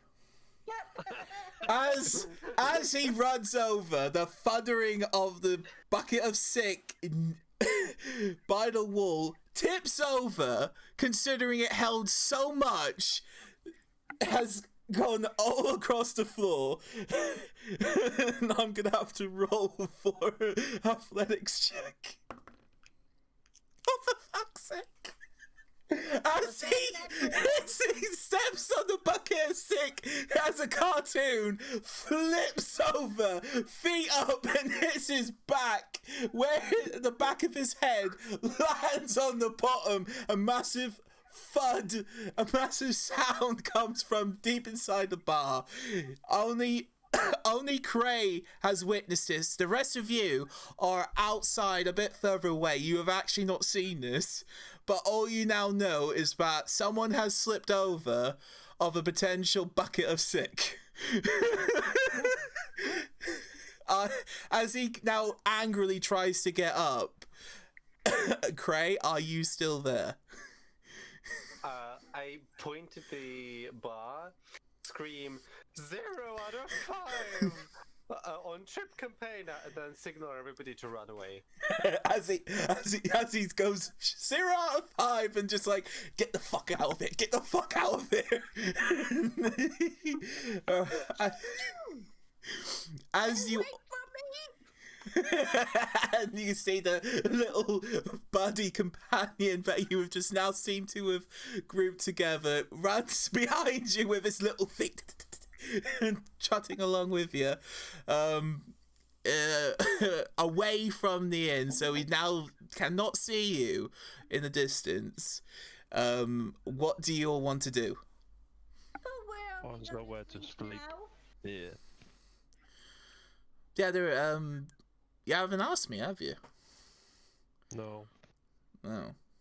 Would you like to ask the DM? What? We're going to sleep. No, you can ask the DM. Is there anything around, or is there anything like that? Remember. Oh, yeah. Is there anything around for us to try to sleep at? Okay. Or in? All right. As soon as you walk off the direct vicinity of the tavern, there is a couple of inns. Some are signaled by candlelight, showing that there is vacancy, and some there are not. There is an inn, I would say a little bit to your right, called the Restful Log. It seems quite snug, but it seems like there is vacancies. Do you want to would you like to come in, or? I'm going in there. Yeah. Okay. Following Nix. Yeah. All right. I aggressively open the door. As Nix follows in first, well, tries to But she take the won't lead, laugh. and everyone else easily walks over her pace towards the door. Her friend just pushes the door and slams open. Move aside, little one. Hey! As you all come into the door, that you are met with a nice elderly lady, and be like, welcome to the restful log. Would you like to stay for the night? Yes, please. Why, yes, of course. Yes. And I want a room alone. Are pets allowed? Okay. We have got rooms for free. We got rooms for free people. For free rooms. We have one double bedroom. We have got one room which has one bed, but can be opened for a small blanket or a small cushion so someone can rest on the floor.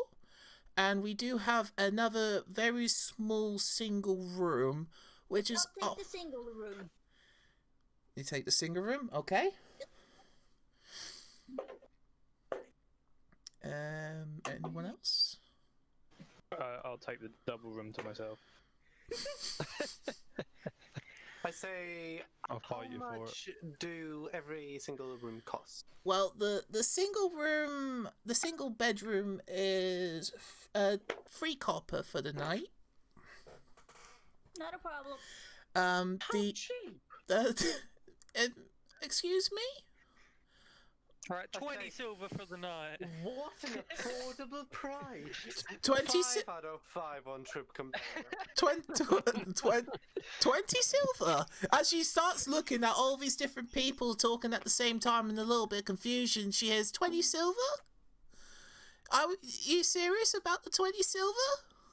No, I'm drunk. Don't listen to a word I'm saying. Yes, What is this drunk? I have not heard of this. it is me. Hello. You're called drunk? Well, hello, drunk. I'm too drunk to even understand what she just said, so I'd just go along. Drunk is drunk on drunk. I look at her and I will take 5 places. Doesn't matter which rooms. If it's 8 copper per night in a single room, I'm gonna give you 5 silver for all of us. And a nice review. You're welcome. Are pets allowed? It depends on what you call as a pet. If it's like a I think dog I'm or a happy. cat, maybe not. No, I it's a think wood I'm elf called Toby and I Blazer. lift him up. Sorry, Is please. he allowed? As you now show the head of the little chameleon, the lizard gecko, from your neck side, she go, yeah, that's fine. As long as it doesn't leave a mess, it's all fine. No, I don't think he's gonna be the problem. As she aims her eyes towards both Urfro and Marcus, who Marcus is still partially out of it, considering he's still recovering from a very massive drinking episode. I want to ask for the key to my room already. It's like, all right, settle down. There's no need to rush. As she Huh? Can I Oh, no. stumble up to the desk and ask if they serve alcohol? Unfortunately, the only place that sells alcohol is called the Wood Point Tavern. I think, have you heard of it? It's that large building. Never been there. No, stop talking. Never been there. I've heard reviews What are you about it. I've heard it's been really. 0 out of 5 star. As she tries to get her Apparently words it's covered in, sick. as she tries to get her words in, it's like, really? I've heard it's been really good to the local people. It seems to be very lively, full of nice energy and atmosphere. And I heard the barkeeper's very nice. He's really weak. Nope. Wrong. I want to ask her if there's a stable for Othro to stay in. Oh, Fred, can no one say Earthor? No, Ethel. That was Ethel. Ethel. A stable. How rude. A stable? There is a stable. Not, I don't own one, unfortunately. There is a stable post just on the edge of the town. Unfortunately, only the local farmers use that as parking for overnight if they're on long travels. The Tesla. I swear to God, if you do try and get this in there, that. I will My- flipping, I will fireball the entire place right now. Let's just say. All right, back to the story. Back. All right. Back to Up on the offer. Yeah, Back- Tesla's still in my other possession. back to the story. Right, I slam 5 silver down on the table and ask for my key. Okay. All right. There's no need. Silver. There's no need Wasn't to. it still for everybody? I'm getting impatient. I want to go to sleep. Yes. The 5 silver that you have suggested, I will happily take that. You're an idiot. You got mugged off. I will happily take that 5 silver, and I'll take your 5 silver as well, considering your very brash actions, and I believe this should be a very good punishment for you to learn to respect your I say elders. shut up and give me my key. She hands out the key for Blazor. She hands out the key for Craig. She hands out the key for Nyx, and then just pushes a key for Marcus, where his hand just now reaches over the countertop, trying to gain touch of where it is. And then lastly, slowly hands her key to you for your room, Urfo. I warn her not to touch me. I'm not touching you. I'm holding the key by the end. If you want to reach your hand out, I will drop it on your hand. Yeah. As she releases it, the key's now in your hands, and it's like, well, I hope you enjoy your stay. As she walks off into the back Before she room. walks off, can I do sleight of hand and get my 5 silver back? Because she tried You to rip me off. didn't pay anything. Oh, did I? No. Oh, that's alright then. No, I you said thought you said she took 5 silver off. no. She will take the payment before you leave tomorrow. But Oh, that's good, but I she won't did pay. take the I'll leave hand. before. She did take the 5 silver off of your hand, Urfo, as you already presented it to her, and I think she took it as a payment for your rudeness. Yes. It's one If of she's those. not taking that as payment for the room, she's going to be dead tomorrow morning. Did you say that out loud, or is that just an IRL thinking? Yes. Because if you yeah, said that out loud, I'll say that out loud. oh god. She is unfazed by that response.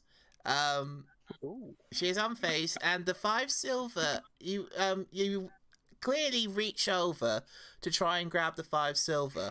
It's not there. She's already put it in her own purse and is now I've taking not it to tried the grab back room. silver. Pardon? I didn't try to reach for the silver. I was just warning her that was my. No, payment for the no. night. I was sorry. I redirected my talk with Blazor. Sorry. Oh, okay, sorry. So Oh yeah, but I didn't give her any money, so that was redundant. That comment by me. I thought she took money off me. No. So I was gonna say when she took it off me, I'd then sleight of hand take it back. But don't worry. oh, but yeah. Move on. I'm So asking her- you are now all going to your rooms. Yeah. asking her where I'm still trying to grab the key. Sorry. Sorry, Nick. Such a baboose. Guys, Nix, what are you trying to say? where exactly is my room? All your rooms are upstairs. The single bedroom is to the right.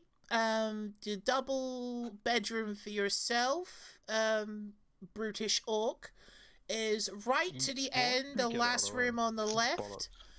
And then all of your rooms are across the hall. It's all marked with numbers, so it will be easy to find. Can I do sleight of hand to swap my key with Ursula's? Whatever her Urfo. name is. Urfo. Already Urflo. to go Urflo. upstairs and Ursula. got the number. Are you sure you want to do this? Hold on, hold on, hold on. You might not see Hold later, on. exactly. Let me. Hold on. Blazer, roll a sleight Yeah. of hand check, please. Ooh, 18. Okay. 16 plus 2. Okay. Right. Now, Urfo, roll a perception check, please. I just got 21. You're such a liar. I'm You are not even, such I'll a take liar. a picture of it Take a and send it take a to you. picture and send it to me. Take a picture and send it to me. Are you doing text or Discord? I'll do it in Discord. That is such a lie. Honest to God. I got the D&D symbol. And I locked myself into my room. As There you go, I just threw it in Discord. you writ it in Discord. Threw it. Put it in the general Crazy Mike chat.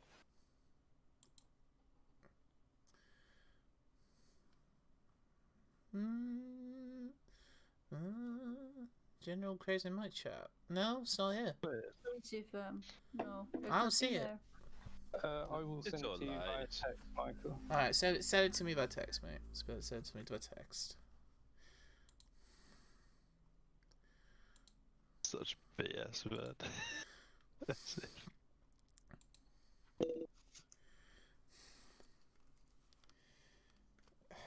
Alright, wait for this text now. Fuck's sake. It won't send over text. Do Messenger Wait, or you can't WhatsApp? print screen off your phone? Yeah, I just the sent it to you on Messenger. That was my role. As you can see, it says perception check 20 plus 1.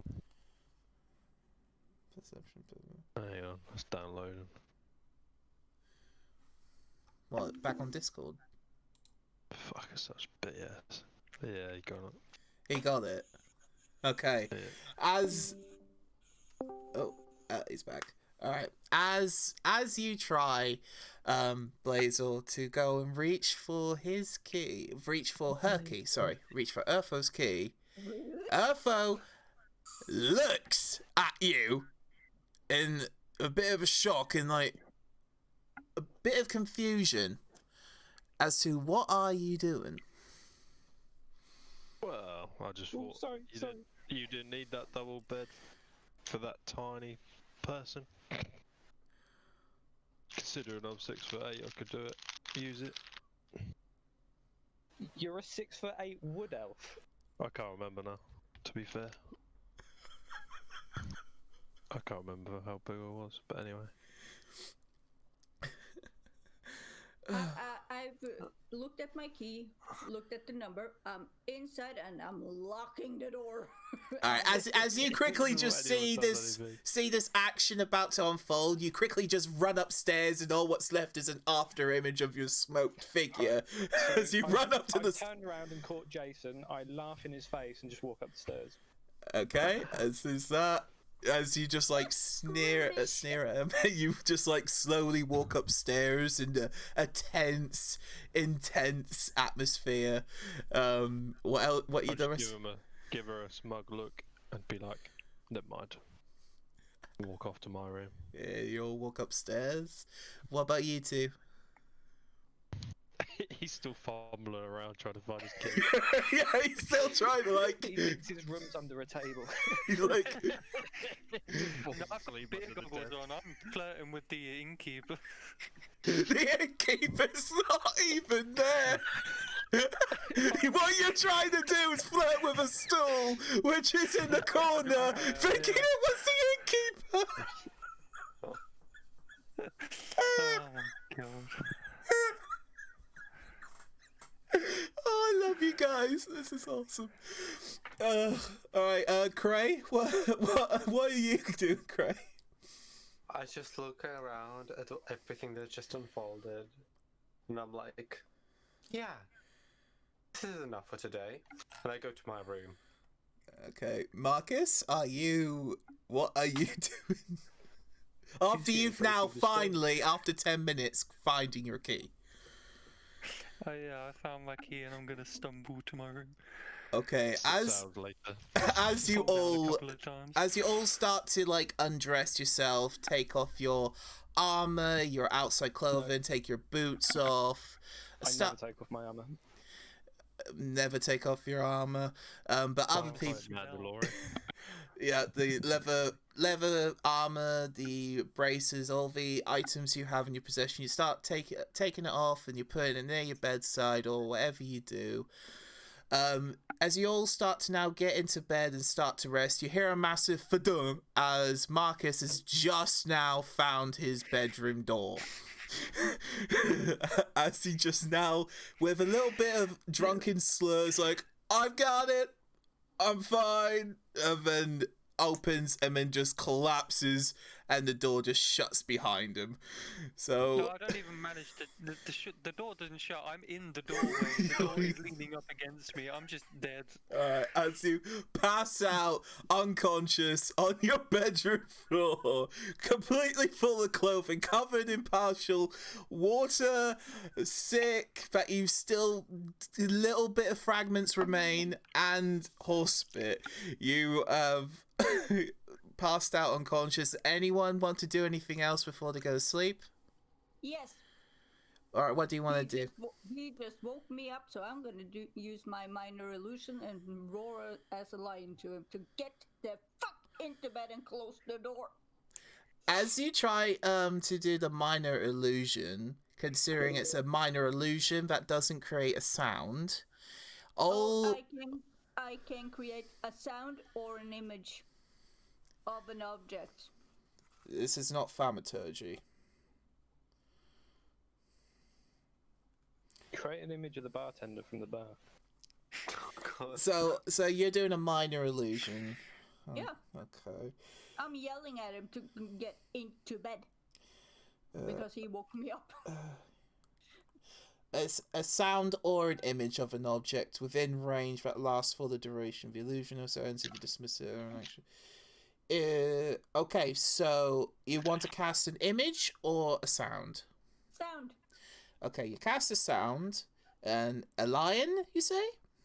Yeah, a lion. Okay, A roaring lion. okay. As you do so, as everyone, including other people that are sleeping beside your rooms and the innkeeper downstairs, At this point, I don't care. He woke me up.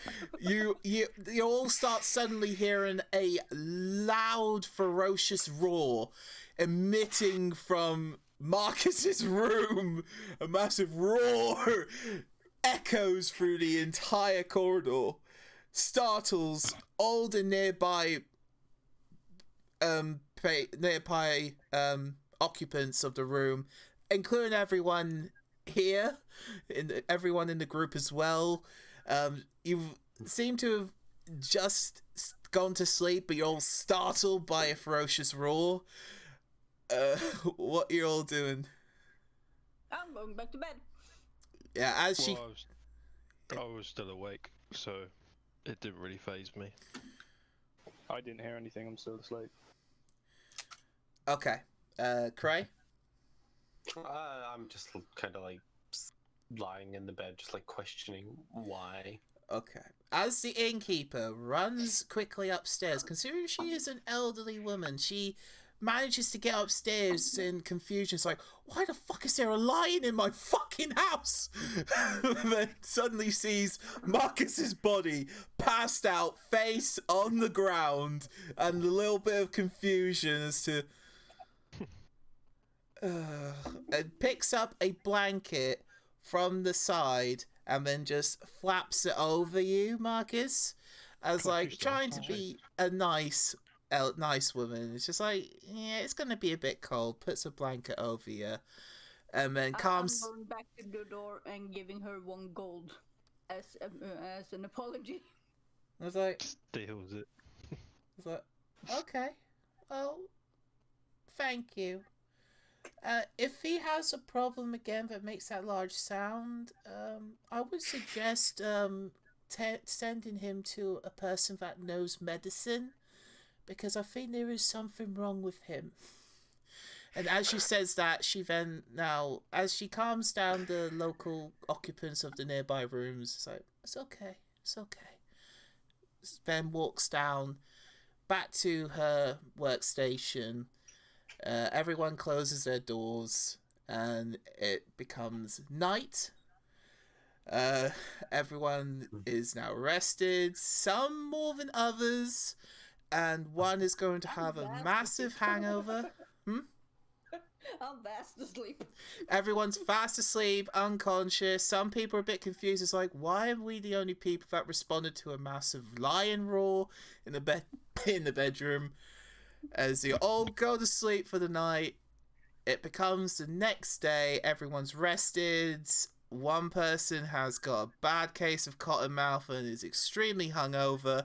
Still passed out. Can I wake him up by throwing a pail of water over him? Oh, well, okay. As you all wake up, get out of your rooms, all, I would say all partially clothed, as in you're just now waking up, or are you all fully clothed? I'm fully clothed. Yeah. Okay, If I'm getting water chucked on me, I'm still fucking in my own. You're fully clothed. Yeah, you are completely yeah. out of the conversation, Marcus, for now. As everyone wakes up with their gear in tow, and you, Blazer, as soon as you get starts to head downstairs, you see Marcus's body completely spread across the floor. Go quickly, run back, grab a pail of water, chuck it over him. Or nonchalantly walk back and pick it up. Alright, you nonchalantly walked over and then throw a complete bucket of ice cold water. Considering it was cold last night, the water got very cold. It hits your skin, Marcus, as you suddenly get a massive jolt of cold sensation running through your entire body. Oh shit! We will take a break, ladies and gentlemen. Can I just end there by saying I said, "Wake up, you drunken fool." Okay, as you wake up, you drunken fool. He starts to come out of unconsciousness with partial hangover, completely wet again, a bit confused. Why am I still wet? We will take a break for about 10 minutes. Oh my god. Oh, that was interesting. Well, went a bit sideways, backwards, and all over the place, but hey, it was good. It was good. But yeah, so we will be back in about 5 or 10 minutes, ladies and gentlemen. Thank you everybody for sticking by and enjoying the adventure so far, which is a complete shitstorm.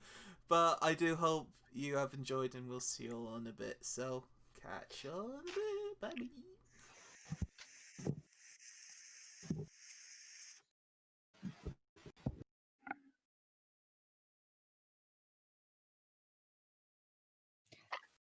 So, we haven't been able to see anything but Discord, right? On stream. On the stream, we are seeing the Discord. Okay. well, I suppose we're not using the board yet, are we?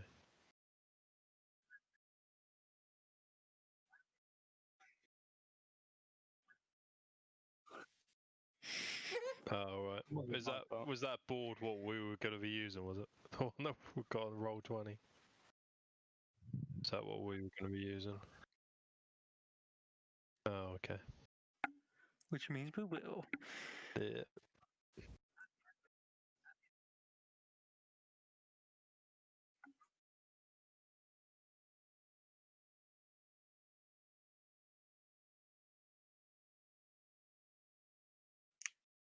Yeah, me too. I'll be back in a sec. How long are we going to be on for, Michael? Just out of curiosity.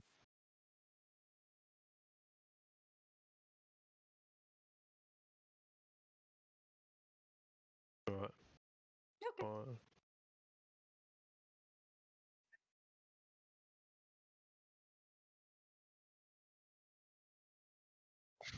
Yeah. It All wasn't right all then. my fault. I'll be No, probably my fault to be fair for being late. Apologies. I mean, I was kind of late too, but you know.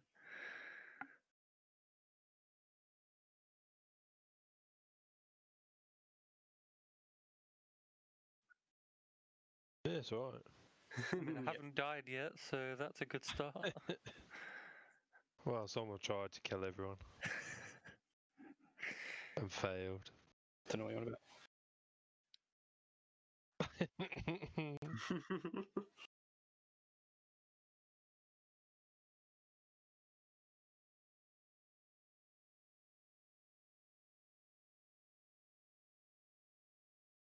All right then.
and welcome back.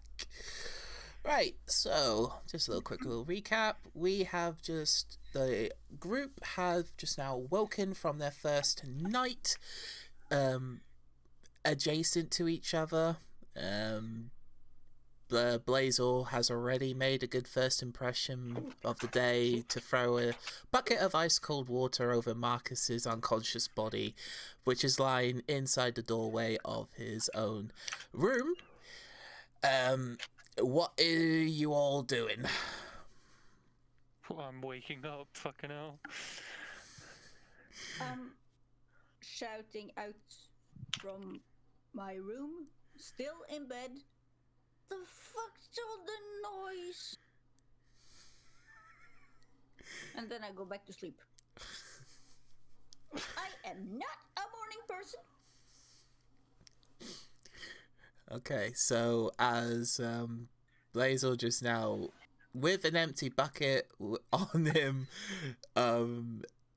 starts walking down the stairs, or are you waiting? Yeah, I put the empty bucket outside. Whatever her name's, Doris. What I always forget. It big seemed like she was the one who did it, and then I walked down the stairs. Oh, if it's the gnome, it's Nix, or if it's the half-orc, it's Urfo. Urfo. Alright, so you leave an empty bucket right in front of the doorway to Urfo's room. Urfo, what are you doing? Coming out of the room, I guess. So you've woken up, you grab your weapon, you grab your shield, with all of your armor still intact, a little bit sore and chafy, but you're used to it, you've slept in your armor quite a bit. You open the door, and what is right in front of you is an empty bucket. Marcus now I just ignore it and walk past. As you just now walk past the bucket, Marcus just now got up after a very quick, refreshing wash, looks outside and sees a bucket right by your feet. Marcus? Thanks, I was pretty thirsty. I asked, what do you mean? I mean, someone chucked water on me. You got a bucket. I'm assuming it's you. I was fucking thirsty. I woke up and there was just water everywhere. So, not gonna waste. I say, if I was to wake up, there'd be a lot more blood, and then just keep walking. With a sheer little face of shock and fear as Urfo abrasively walks past you, Marcus, as she now reaches to the top of the stairs and starts descending down, you completely covered with a wet blanket by your feet, as well as your clothes are still wet, considering it's been dry, and you really wanted that nice refreshing water. What are you doing? I'm making my way downstairs with the blanket. Where? To the, I guess you'd call it a lobby. So as Where your we body completely soaked with water, you descend down the stairs, right, a bit behind Urfo, a little bit of space between you, because you're quite scared of her, as you don't know what she will bloody do. You descend down. I don't even know who the fuck she is. I've just woken up from being absolutely pissed drunk. I don't know what the fuck's going on. I don't remember anything. Okay, right, good to know. Good to know. Alright, so, Cray, what are you doing? I wake up, put on the clothes, and kind of like hearing that everybody is descending into the lobby, I'm following them.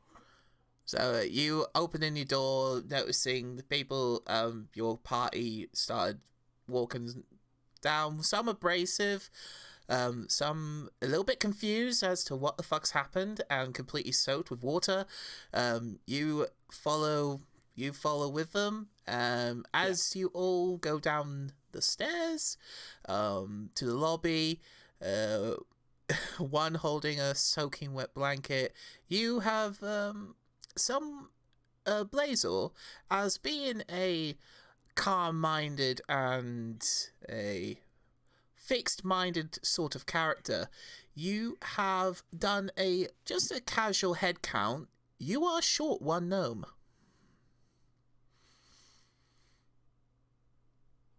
What do you do? Not really too bothered, but I suppose you'd better go look for him. Okay. Ask everyone up if they've seen him. Has anyone seen him, the little gnome? I just shout Nix as loud as I can. Fuck off! I'm sleeping. As your deep, very sharp, half-orcish tone emanates from your voice and echoes through the corridor back upstairs, which closely resembles to the same lion sound that a lot of you heard and some slept absolutely through. Nix's gentle little voice, but you can just hear with your acute perception. What is your response? Shut up! I'm sleeping. Okay. I use message, and I message her. Everybody's waiting for you. Please, we need you. Come down. All right, you got 15 more characters on the message. A lol. Raw XD.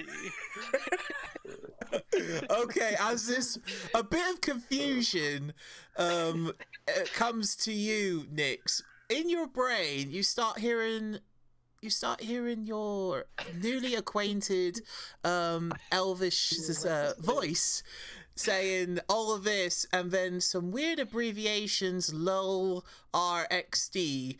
With a bit of confusion, what do you do? What is your response? You can actually reply to the message. I will not come down until I get coffee Okay, so and flies for Toby. Okay. So that message is now relayed to you, Cray.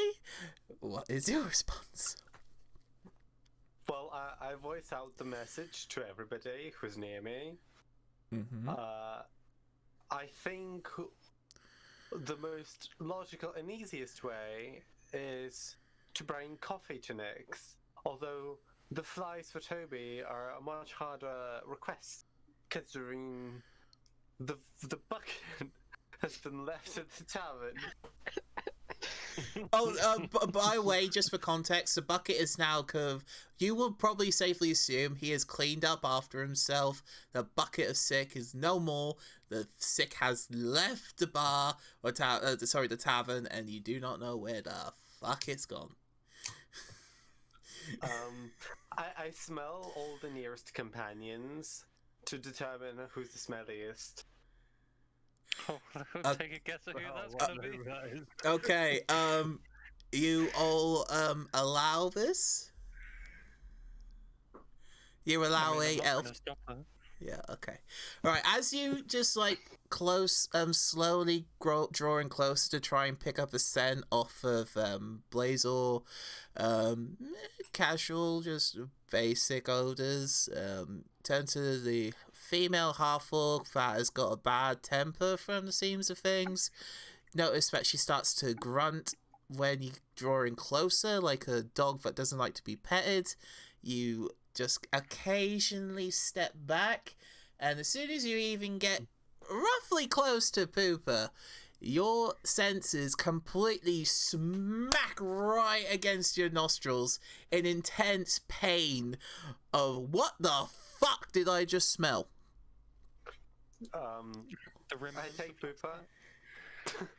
I take Pooper and I carefully push him outside the motel and leave him there, saying for him to wait until the flies gather around him. Okay. As long as you get me some beer. I love the fact that your character's just all about alcohol. It wasn't meant to be this infatuated with alcohol, but I'm just going along with the It's punches. so good. Okay. Okay. I would say the time you've all woken, since you all went to bed quite early, you've just got up at the brisk of dawn. So the sun is just now peeking over the horizon. There's a bit of oranges and yellows in the sky. So there are people still waking up. Everywhere else looks like it's still closed, or they are just now opening up for the day. In terms of fly activity, considering it's a cold spring morning, there isn't going to be a lot of insects around. So you'll probably need to start Shut up. looking for Shut up. Sorry. flies. Yeah, shut up. Did She you won't shut up, I'm sorry. did you just Google on how to fucking find flies? And you think I was my talking alarm shit? went off. My alarm went off and the Google Assist routine shit just started happening.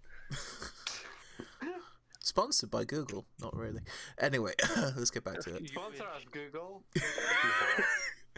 But yeah, so as you drag Pooper's body outside to try and see if you can catch some flies, you've noticed that it's very cold, it is quite damp, and there is no sign of flies around. What do you do? Let's see if he has a good memory. I would say no. This is a question to you, Cray. Oh. That what are you doing as you've now realised that Pooper's body isn't attracting any flies? I'm trying to find the keeper of the establishment that we're in to see if we can get any breakfast. All right, as you walk back in quickly and close the door to try and keep the heat in, Marcus, are you still outside or are you in? I'm still waking up, so I'm just standing outside, just trying to figure out what the hell's happening, who these people are. Looking for the closest bar. As as you still trying to gain sense of what has happened, and you're outside in days of confusion, slightly hungover, you got a bit of a bad case of dry mouth, and it's like, where the fuck am I? Can I walk outside and tell him that I know a good place to get a beer? Okay, alright, as you walk outside at the same time as Cray comes in, Cray walks over to the innkeeper. You, Blazor, are walking outside to talk to Marcus. We'll get to you in a sec. So, Cray, you are approaching the innkeeper. Is like, yes, dear? What can I help you with? I wanted to ask if perhaps this serves any breakfast for the people who reside here. Yes. The kitchen is just opened up, so it will take a good 20 minutes or so to start getting the food cooked and ready. If you would like anything, please choose what would you like. It will cost you extra, as you've only just paid for the patronage for the night stay, not for the breakfast included.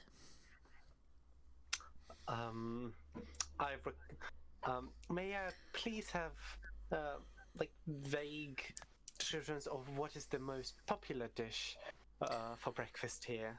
The most popular dish is sausages and eggs.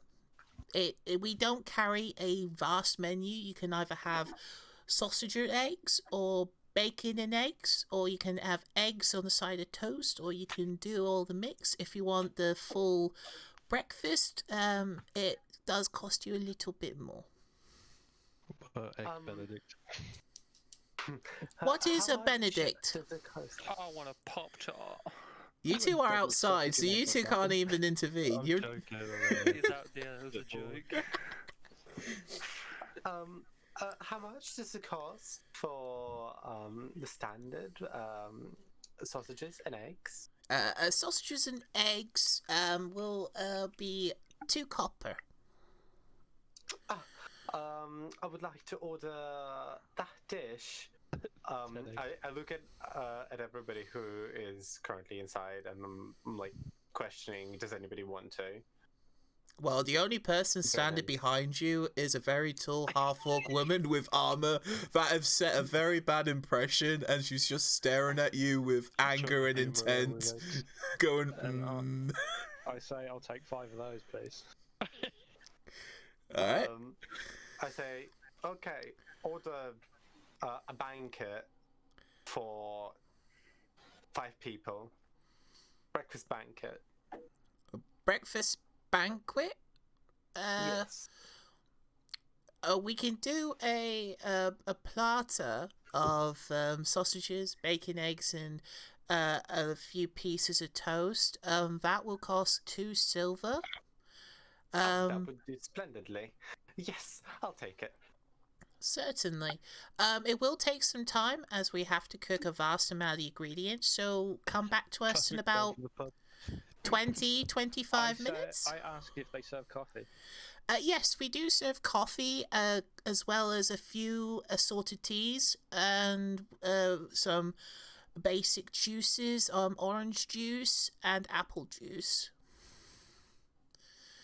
If you want if you want anything stronger, I would suggest going down the Wood Point Tavern and inquire with them. But I don't think they're open this early in the day. I would order 1 cup of your finest tea and 1 cup of your finest coffee. Others shall order how they wish. I will add an extra silver, and I'll have a pot each of a coffee and a tea with your banquet. Yes, please. Okay. That will be 3 silver. Of course. And I hand her the money. As soon as she takes the money from you, she replies, who will be paying for the stay of last night? I didn't receive the money for that. Can I do an intimidation check? Say we've already paid. How much was it in total? Roll intimidation check. Continue, Cray. How much was in total unpaid for all of us? That would have been 5 silver. Count it in with the breakfast. I'll pay for it. That will be a total of 8 silver pieces. Oh, but of course. And I hand her the money. Okay. As she receives the other 5 silver, she is happily put it in her pocket and turns her back to you and walks into the back to start prepping for your banquet breakfast with your coffee and tea. As she does that, she notices of your intimidating stare, a bit confused as to why, and just continues walking off. I just want to say, my Discord completely cut out what just happened, apart from the walking away with the tea and then turning back to see me. Was that the same for everybody else? No, it was fine for me. I think it was just mine, because my computer heard. Well, quick recap. Cray has paid for the accommodation on top, and when she saw you being intimidating, she thought you were just there acting all brutish because you are, and just walked off. Oh, fair. No, that's what I do. Okay. So now we are to before we get to you, Blazer and Marcus, Nix, are you still upstairs? I'm sleeping. You're still sleeping. Right, I will get back to you soon. Blazer and Marcus. As Blazer walks out of the door and closes the door behind him and sees you just standing there, still dripping cold, a little bit shivering, dazed and confused. I'm urinating up the side of the building. My hair. and as he walked out, sees you cold and now urinating. against the wall to the inn. Do you have anything to say, Blazer? Oh. You look awfully well this morning. And chuckle. Don't lie to me.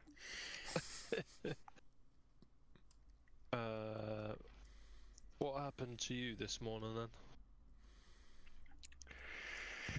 I got splashed with water, I woke up, and now we're here. Sounds like an eventful morning already. What is it you're after? To finish pissing and get myself some alcohol. I know a perfect place to get some alcohol. I can give you the directions. Oh, are you paying? I'm not paying. You can go there yourself. I ain't going. I can give you a few copper coins and send you on your merry way. Don't think copper's gonna quite do it.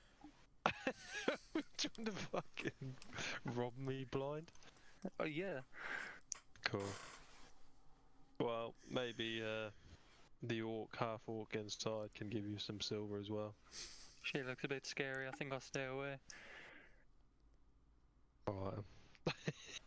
Well, I'll give you the directions and I'll walk back in. Go find out what's going on with breakfast. As you try to relay... Sorry, continue. No, I was just gonna say, as we don't know what's going on with breakfast because we're outside. Okay, as you walk back in after telling a half hungover, completely soaking wet, cold humanoid just standing there in the cold, you might have deduced that he probably might have not listened to a single direction you have just now said. As you now walking, money out of him. That's it. You probably think, what's I money? just wanted to go laugh at him and see what he looked like in the morning after I just thrown water over him. Yeah, with the sudden yeah, I did that cold water thing. That was funny. Exactly. And as you walk back in and close the door, you're still standing outside, Marcus? I'll have a look at the direction where the tavern was located to me, and I'll keep it in mind. Okay, as you I'll walk back in. as you just quickly step outside to the main road, the main street, and you deduce roughly what the directions would lead to, and it's like, okay, you've acknowledged it. You go back in, you close the door, and suddenly, as you walk back in, Cray,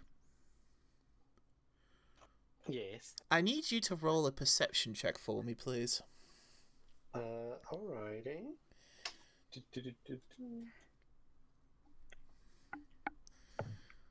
Natural 20 plus 2. Fucking hell. Okay, as Marcus steps in and closes the door, with your high acute elven ears, you start hearing zzz, zzz, zzz. Your phone's going off. Some Sorry, that's my Google thing again. New update flies. You start to hear some buzzing sounds coming from Marcus's direction. I open the door to observe the Marcus and see if the buzzing sounds are emanating from the flies. As you go past Marcus, the sound of the buzzing sounds seem to get a bit less and less as you walk outside the front door. Then I turn around, head back in, trying to figure out where the sound is coming from.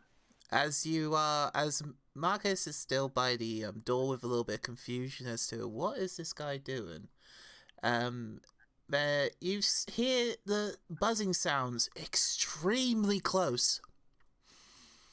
It seems that as you look up towards Marcus, you've noticed a few little black spots hovering around Marcus's body.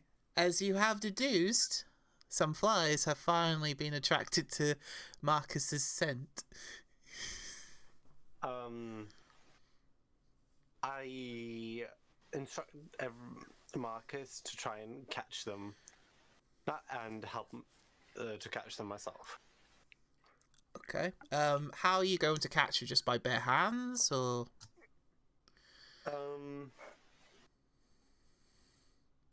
I try to hit them with my light hammer.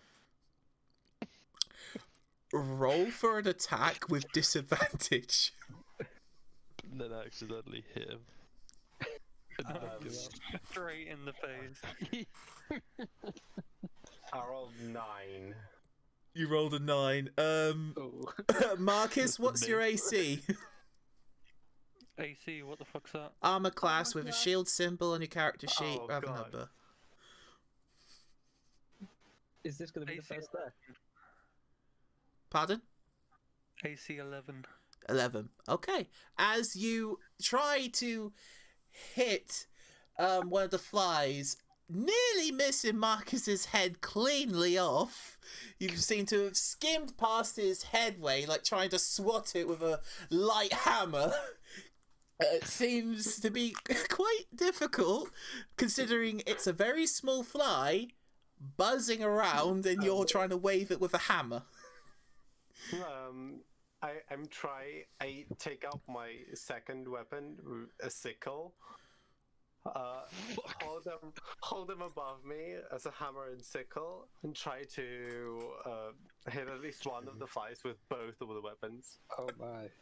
Roll for an attack with disadvantage with the sickle and then with the hammer. Fucking kill me.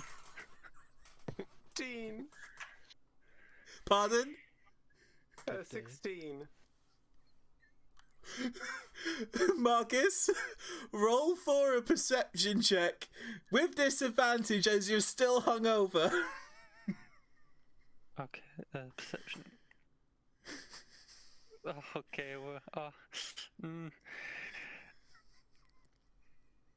yeah, it's a 2. Oh fuck. Can I do anything with my shield? Are you? Near him. Yeah, you are in this. The lobby is quite small, as there's like a small little gateway that leads to the back between the counter and the stairs leading up. So yeah, the lobby is quite small. So yeah, you are within like 5 feet of each other. So yeah, you can intervene if you wish. Oh, wait, no shit, I forgot to add it's 4. I was looking at the dice, I didn't even look in the corner where it said the full number. I completely forgot to add the extra bit. Bonus, A 4. Can I like Yeah. sidestep in front of him with my shield or something?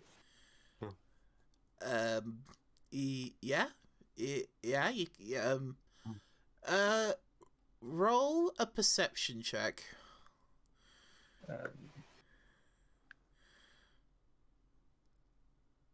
15. Yeah, okay. As you see, Cray, after frustrated with the hammer not proving efficient, decides with his offhand pick up a sickle, starts waving it around like fly swatters all above Marcus's presence.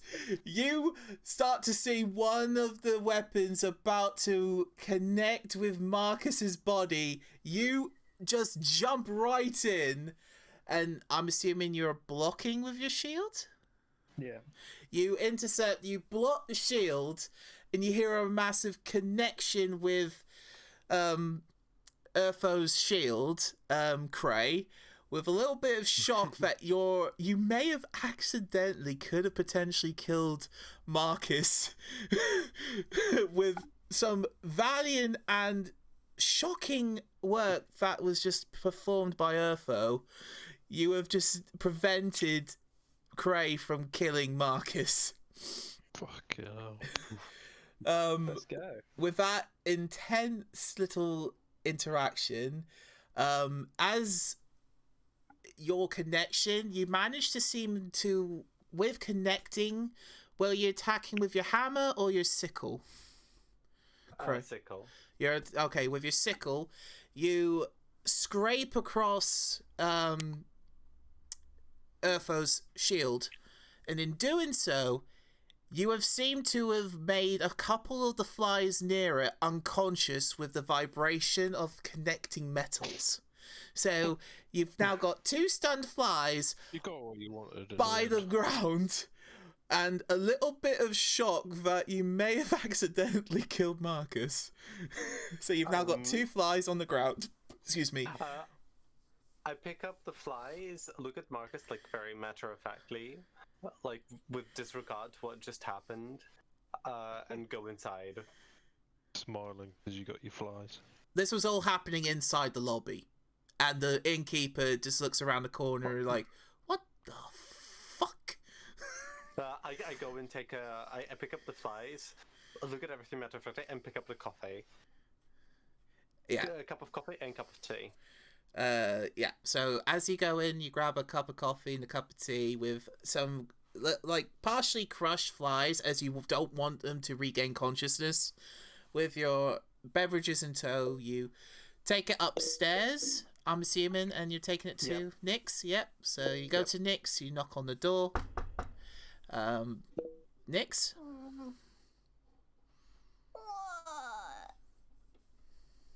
Well, hello there. I brought you the things that you've requested. A beverage and some snacks for Toby. Oh, I'll be right up. And as you hear a little child, I face went out of the Childlike head in steps. excitement. yep. So as you hear little feet just like come up to the doorway, and just about to just like trying to jump to reach the handle, as it ain't designed for small humanoid creatures. Managed to grab the handle and pull it towards her. Here lies a fully dressed, partially a little bit worn elf with a cup of coffee and a cup of tea,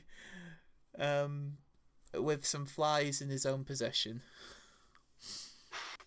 I offer her coffee to her and showcase the flies as like a gift for Toby. Toby, breakfast. And as you say that, the lizard gecko pops out of your hair, as it seemed to have rested in your hairline again. Toby. God damn it. I feed Toby the flies that I have, like slowly with a bit of caution, being afraid of being bit. As you like hesitantly reach down to pass the flies over to Toby, his eyes peer out for a little bit and waits, as typical lizards do, waits to see any reaction, and then quickly with its mouth lunge forward and then grab the fly, munches on the first one, num num num, then goes in and grabs the next one, num num num, and a little bit more happy that it's had something to eat, and then it just now scrambles back up into Nix's hairline.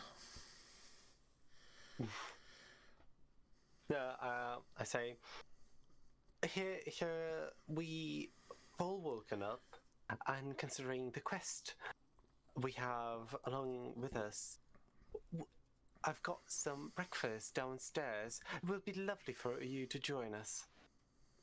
Okay, I'll be down in a second. I just need to fix my hair. All right, I will be waiting for you. And I go downstairs to all the others. Yeah, as you all go downstairs, you see Blazor, Marcus, and Urfo already have already walked into the back, to the dining area where the breakfast banquet is already set out with massive tray full of cooked sausages.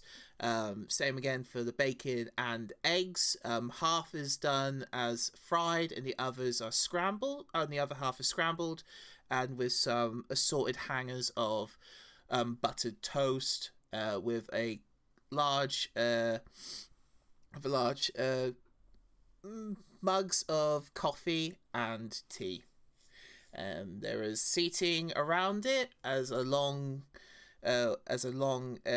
dining table with chairs out with a set of basic cutlery and plates so you can all serve and help yourself. You see them already sitting down, already tucking into their grub. You're taking the seat down as well with them? Yep. Right, as you... I take a plate full of sausages and a couple of toast and sit down with the group. Okay. As you sit... Because I was outside during this, I'm going to just confirm that this was all paid for. I'm not actually having to pay for this.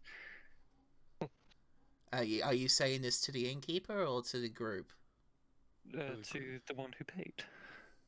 Oh, yes, of course. It's been all paid for. Don't worry. Fantastic. I just grab a handful of sausages and sit down. I don't even bother to get a plate. I'm just in there. As you just like lavishly, like a beast, ripping apart a piece of meat from its prey. You do so with this plate full of sausages covered in your hand with a little bit of grease and oil from the freshly cooked sausages. And some of it is still quite hot. It's fresh from the kitchen area, so you start to feel a little bit of burning sensation considering you're still a bit hungover and you're still a little bit numb in some areas. Your hand is starting to burn as you grab this plate of sausages and then quickly go shit. I'm doing that juggling thing that you do. You juggle around a handful of sausages. Yeah, you're quite good at juggling sausage. Wouldn't you like to know? Okay. As soon as you all start getting a bit more friendlier, a bit more acquainted with each other, tucking into a banquet full of food, Nyx finally comes down, half asleep, still rubbing her eyes, hair's a little bit ruffled, and the lizard gecko is still asleep, but after it's just had a mouthful of flies, it's quite satisfied. She leaps over to one of the stools to join in grabbing a plate full of food. Considering her height disadvantage, she's finding it a bit more difficult, but she's one of those that would like to still do it herself. She doesn't want any help. Is there anything you would like to say or do? Good morning. Oh god, she's so small. What is this little one? Good morning. Welcome in. I'm pretty tall for my height. Yeah, but pretty small for my height. How tall are you? I'm 6'3". Yeah, you're still a lot shorter than my girlfriend. So. And then I'll go over and I piece of toast and I go back and I sit down. And I start munching. Toby, get out of my hair! As Toby goes, yeah, as a weird cat-like lizard gecko, argues with you, but then you suddenly just pluck it out of your hair and rest it on the table. A little bit pissed off, it's like, you disturb me from my sleep. You all tuck into breakfast. It's all nice, tasty, worth the money, considering. About that. Well worth the money that I paid. As you all get into confusion, Marcus starts to regain certain awareness. He's on a table with 4 random strangers, a table full of food, and he is completely soaking wet with a lizard gecko. He is starting to realize, am I in a dream or what the fuck is happening?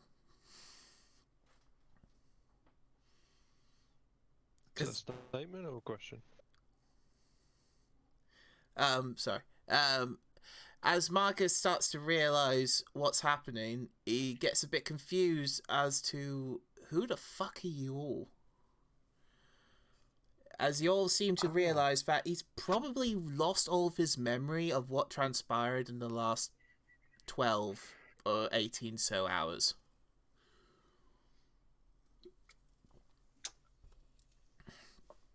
So what do you do? Me? What do you all Good do? morning. Well, we don't know, do we? We Remember just. anything? Oh, there you go. No. I'm just gobbling on sausage. I look at him and Perfect say, first breakfast, then explanations. We should have got a joint room. Goblin sausage.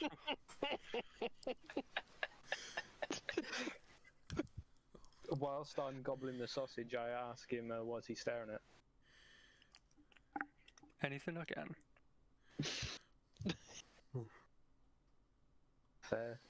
I pick up Toby and I put him down mushroom. Because now I'm frightened for Toby, and Toby does not need this aggression this early in the morning. And neither do I, so I'm taking my coffee and I'm going to sit at another stool. Okay, as a little frightened gnome starts to sense some hostile activity coming by the adjacent stools, just vastly quickly switches to a different seat, a bit further away, and like in a bit of frightened but hunger is like, I still need to eat, but I don't want to get hurt.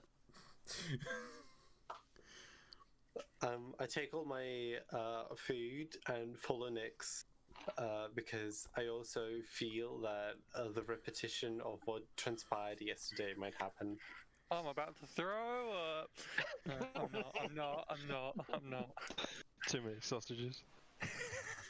Well, that does You that. can never have too many sausages. Wink, wink. Too many greasy sausages. All right. Okay. All right. So,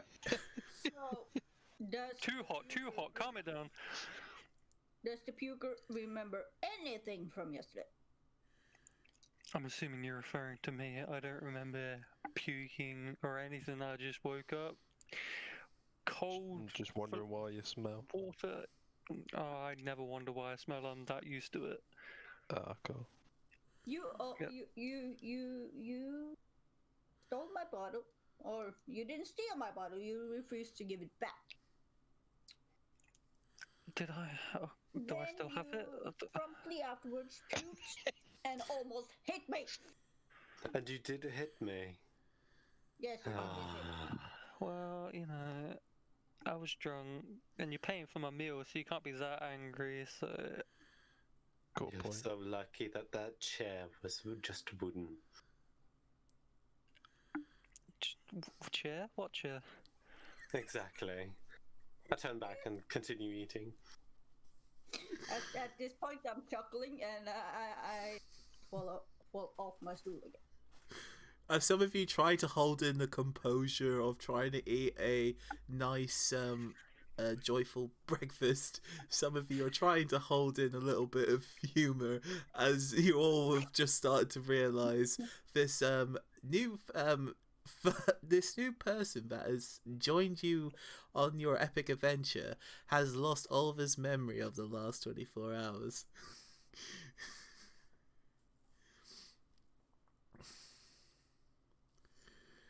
You got it kicked out from the bar. Does that ring a bell? Nope. Well, I wouldn't go back there if I were you. He had a big. He had big muscles too. Wait, did you say bar? Where is this? It's the No, one where you left to load your money. The barman owes you some money, so you have to go pick it up. No, he doesn't. He mean- told you to pick it up at 1 o'clock. It's all very conflicting. I don't know who to listen to. I don't know who you people are. You're bombarding me with statements, questions. I don't know what's going on. Can I just eat my food in peace?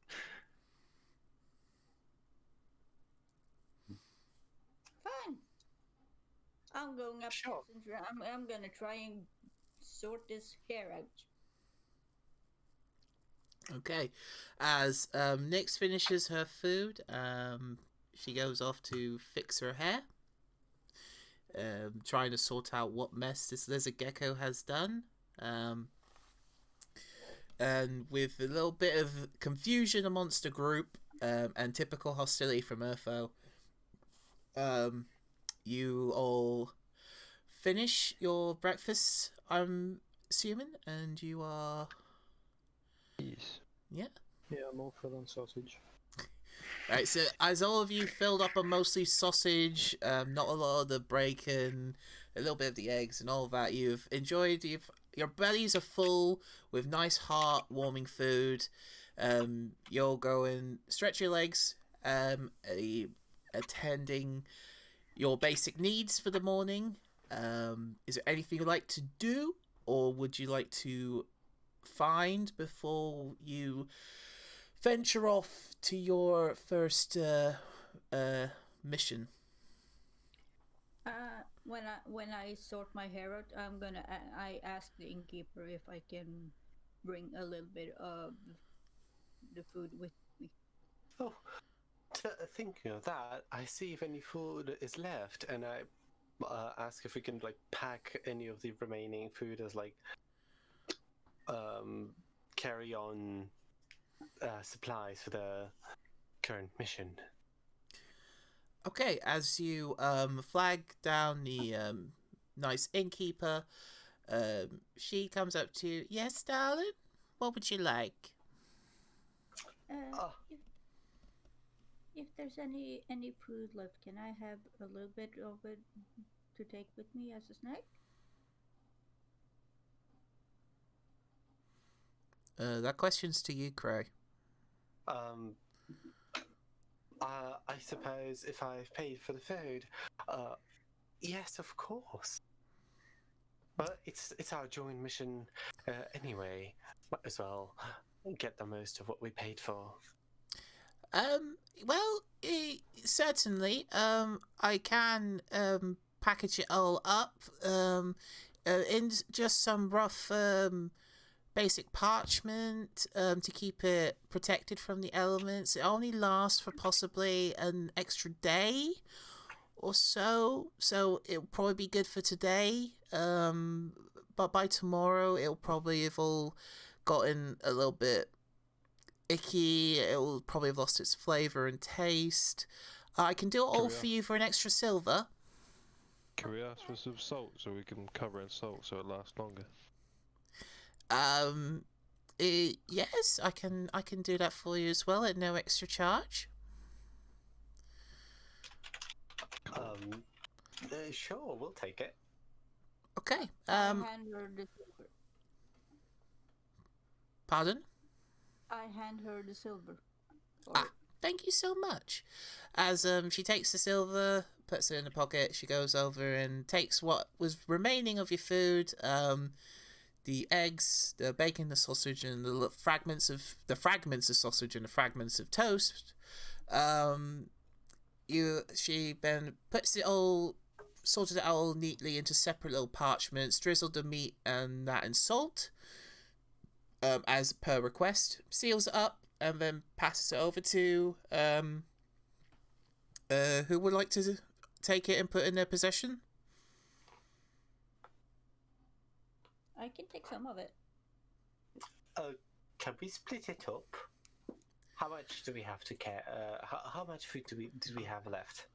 I would say you've got, considering you paid for a banquet, you've probably not a lot. I would say your half-orcish, brutish friend did consume quite a lot of it, as the sausage. Bitch. As well as your very confused friend seems to have grabbed a lot of the toast and thinking it was sausages.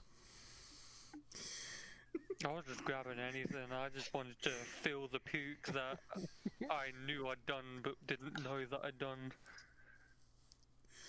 I suggest we all split up the remaining food between us equally so that when we have a small stop, we could all nourish ourselves with this lovely food. I would say the food that she separated and prepared for you, she has separated, she's got a separate parchment bag for bacon, sausage, egg, and toast. If you want to separate it all between yourselves, that's a lot of food handling, and you probably need extra stuff to transfer it into. Well, it's basically 4 bags, isn't there? Yeah, it's four bags. 4 bags with it's all separated so it doesn't spoil in case you want to have some now or some later. I think as you paid for it, everyone else will carry some in exchange. Oh, that sounds I fantastic. carry my share, even if even if I'm little, I'll still carry it. Okay. All right. Oh yeah, I forgot you're tiny. The little one can carry toast. As you all start to share out the responsibilities of leftover breakfast, you give the very smallest and lightest package to your gnome friend. As she puts her hands out and grabs it. It's all fine. You all put it in your possessions. Just put in your possessions section half a pound's worth of food miscellaneous or MISC. Because it's only going to last for a whole day. Extras. Yeah, in extras. Yeah, as it added in extras.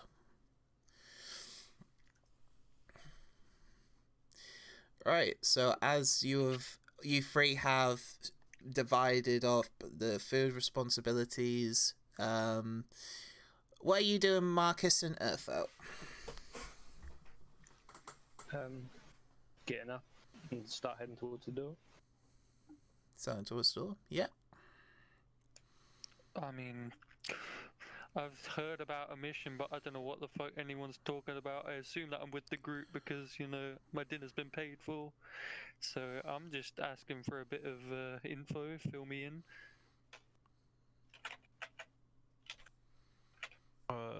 If you want to be filled in, the guy at the tavern's got a nice pipe.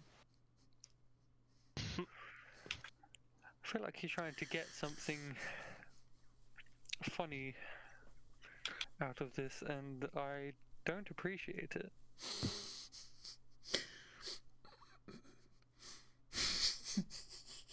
Hearing the stories of apparently what I did yesterday, I can assume that the tavern does not want me. Sadly, yeah. Although you did clean up an entire bucket full of sick. Doubt that the tavern owner would be very happy if he saw you again. I mean, I could try. I'm not gonna turn down a drink if someone wants to buy me one.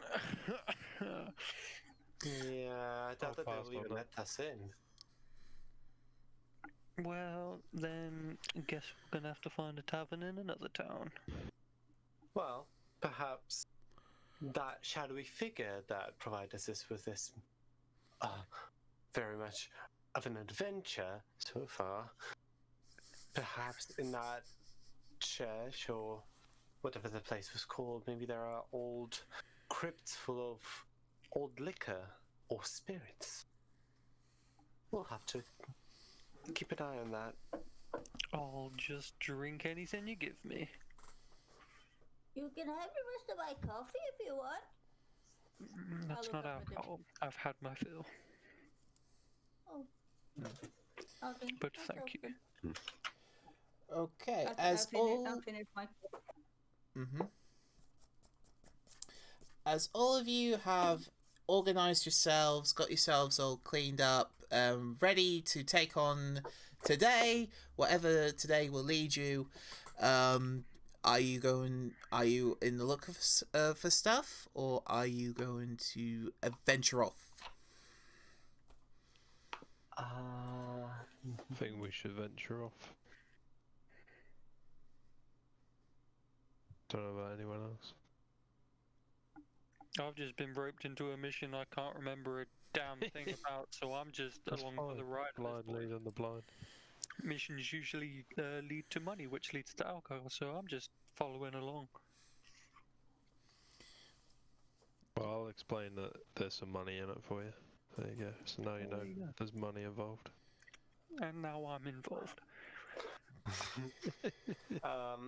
I wanna ask the innkeeper if there are any good shops nearby. Okay. As you all start to leave the door, you turn and ask for the innkeeper again, as she's feeling quite a lot of love and attention given from you already. Yes, dear, what can I help you with as well? I just wanted to ask if I'm new to these lands. If this town has any good shops, perhaps one that sells rarities or perhaps gems. There isn't as It peaks up straight away with the sound of that particular word. as Nyx is the last one around, she starts to run across the corridor upstairs. You hear her footsteps trundle along, and she like peeks her eyes over downstairs like, gems? The innkeeper replies, unfortunately, dear, this place is just more of a pit stop, more than a trading town. There is a blacksmith, but unfortunately the blacksmith has actually gone to the capital to get some resources. So, unfortunately, apart from that, there isn't anyone around specifically for shops. If you're after like magical items and stuff like that, you're gonna have to go into a bigger town or a city for anything like that. Oh, thank you so much for the information. We'll keep that in mind. You're welcome. And if you would like to stay again, I will happily have you here, minus possibly 1, 2 of your friends. But yeah, don't forget about us when you're on your journey. Bye bye. I give her a slight wink as we walk out. Her gaze upon you is of complete disgust, one eye very closed and the other one like she's got an extremely high-rise eyebrow of confusion, and just wants to look around and just like shrugs it off as you all then walk out through the front door, head onto the main street. I wave and say goodbye. She waves back at you as well. Bye bye, dear.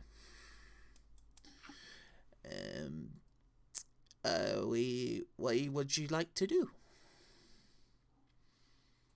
I'm ready to go. I say we find that ruin that lovely gentleman talked about. His mission seemed very important. I agree. That temple seemed like a place of worship, by his words. And he did say that it was for his boss. I think we should be careful, but it might be a gold rush for us. As you all convey your agreement to start venturing off, you start leading off in the rough direction the gentleman in the long black cloak gave you. Northeasterly direction through the woods. If you're all ready. Yes. Awesome. Okay. As you all start walking through the woods, squeezing past from local shrubbery, like making sure you're not stepping into anything you really don't want to get your feet stuck into. Walking through the vast woodlands. I would say about 2 hours in. Is anyone want to say or talk about anything before we continue on? Yeah, I just want to know when the next tavern's coming up. I am parched. Your guess is as good as mine. I look at him and ask, why are you so addicted to alcohol? Personal traumas, mate. Very understandable. Okay, as the quick abrupt. Can I ask him what his personal troubles were? You can, but I'm not going to reply. Why not? Because I barely know you. I still don't even remember knowing you yesterday. Fine. Suit yourself. Yeah, we'll I see think we himself, need huh? to do the introduction thing again so that he might clear up his head. Are you sure you didn't bonk him on the head too hard yesterday? I'm sure it was only a light thunk, and I didn't even do it myself. The gravity did it all by itself. I'm clean-handed. I still don't like him. He tried to puke on me. I did not try. Agreed. I apparently it just happened to come out, and if it happened to go in your direction, that's not my fault. You were just a little too close. Well, I'm sorry, sir, but you were the one. Stealing my bottle. Well, you gave it to me. I gave you the contents of the bottle. I never said you could have the bottle. But you never said that I couldn't have the bottle. I did say you could have what was in the bottle, never the bottle. I liked that bottle. It was shiny. What's done is done. What happened when I was drunk, we can ignore that. Probably happen again. Oh, more than likely. But for now, let's just continue. Okay, as you were walking and just talking with each other subtly, just trying to gain some knowledge and gain some preference onto this one of these new members of your group, you start walking in through the woods. It starts to get a bit more thicker as you get through the shrubbery is a lot more dense. It's a bit more hard to traverse, but as you've got a wood elf with you already, it is no difficult terrain. You are fine, even though Nick sometimes find it difficult as she tries to peer through each bush you try and get through. Wait, who's the wood elf? The wood elf is Blazel. Okay. Yeah, boy. Yeah, as you all go through, I need every single one of you to roll a perception check, please. 14. 17. All right, from the top, Blazel. What was it? Perception. Yes, please. Ha ha! Natural 20. I have 18. 15. 15. Urfo? 14. Marcus? 17.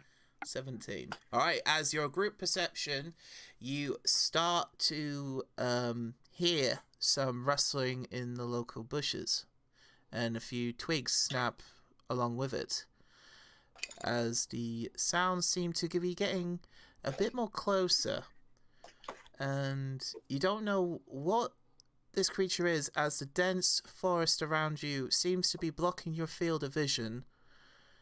Unknowing what it is, we will end on that on our tonight's episode, ladies and gentlemen. Dramatic. Cliffhanger. Yeah, I had to leave something. But yeah, so Toby is still not in the canon. What the hell? yeah, Toby. Shit, Toby survived episode 1. How long will it last? But that was an amazing first episode, guys. Amazing. Yeah. Well, it is nearly 11 for a lot of us. I know a lot of us have got work, and someone it's nearly midnight, so we need to end it on that note. But yeah, so thank you everybody so much for watching, and I do hope you have enjoyed this weird show of an episode. But yeah, so thank you everybody.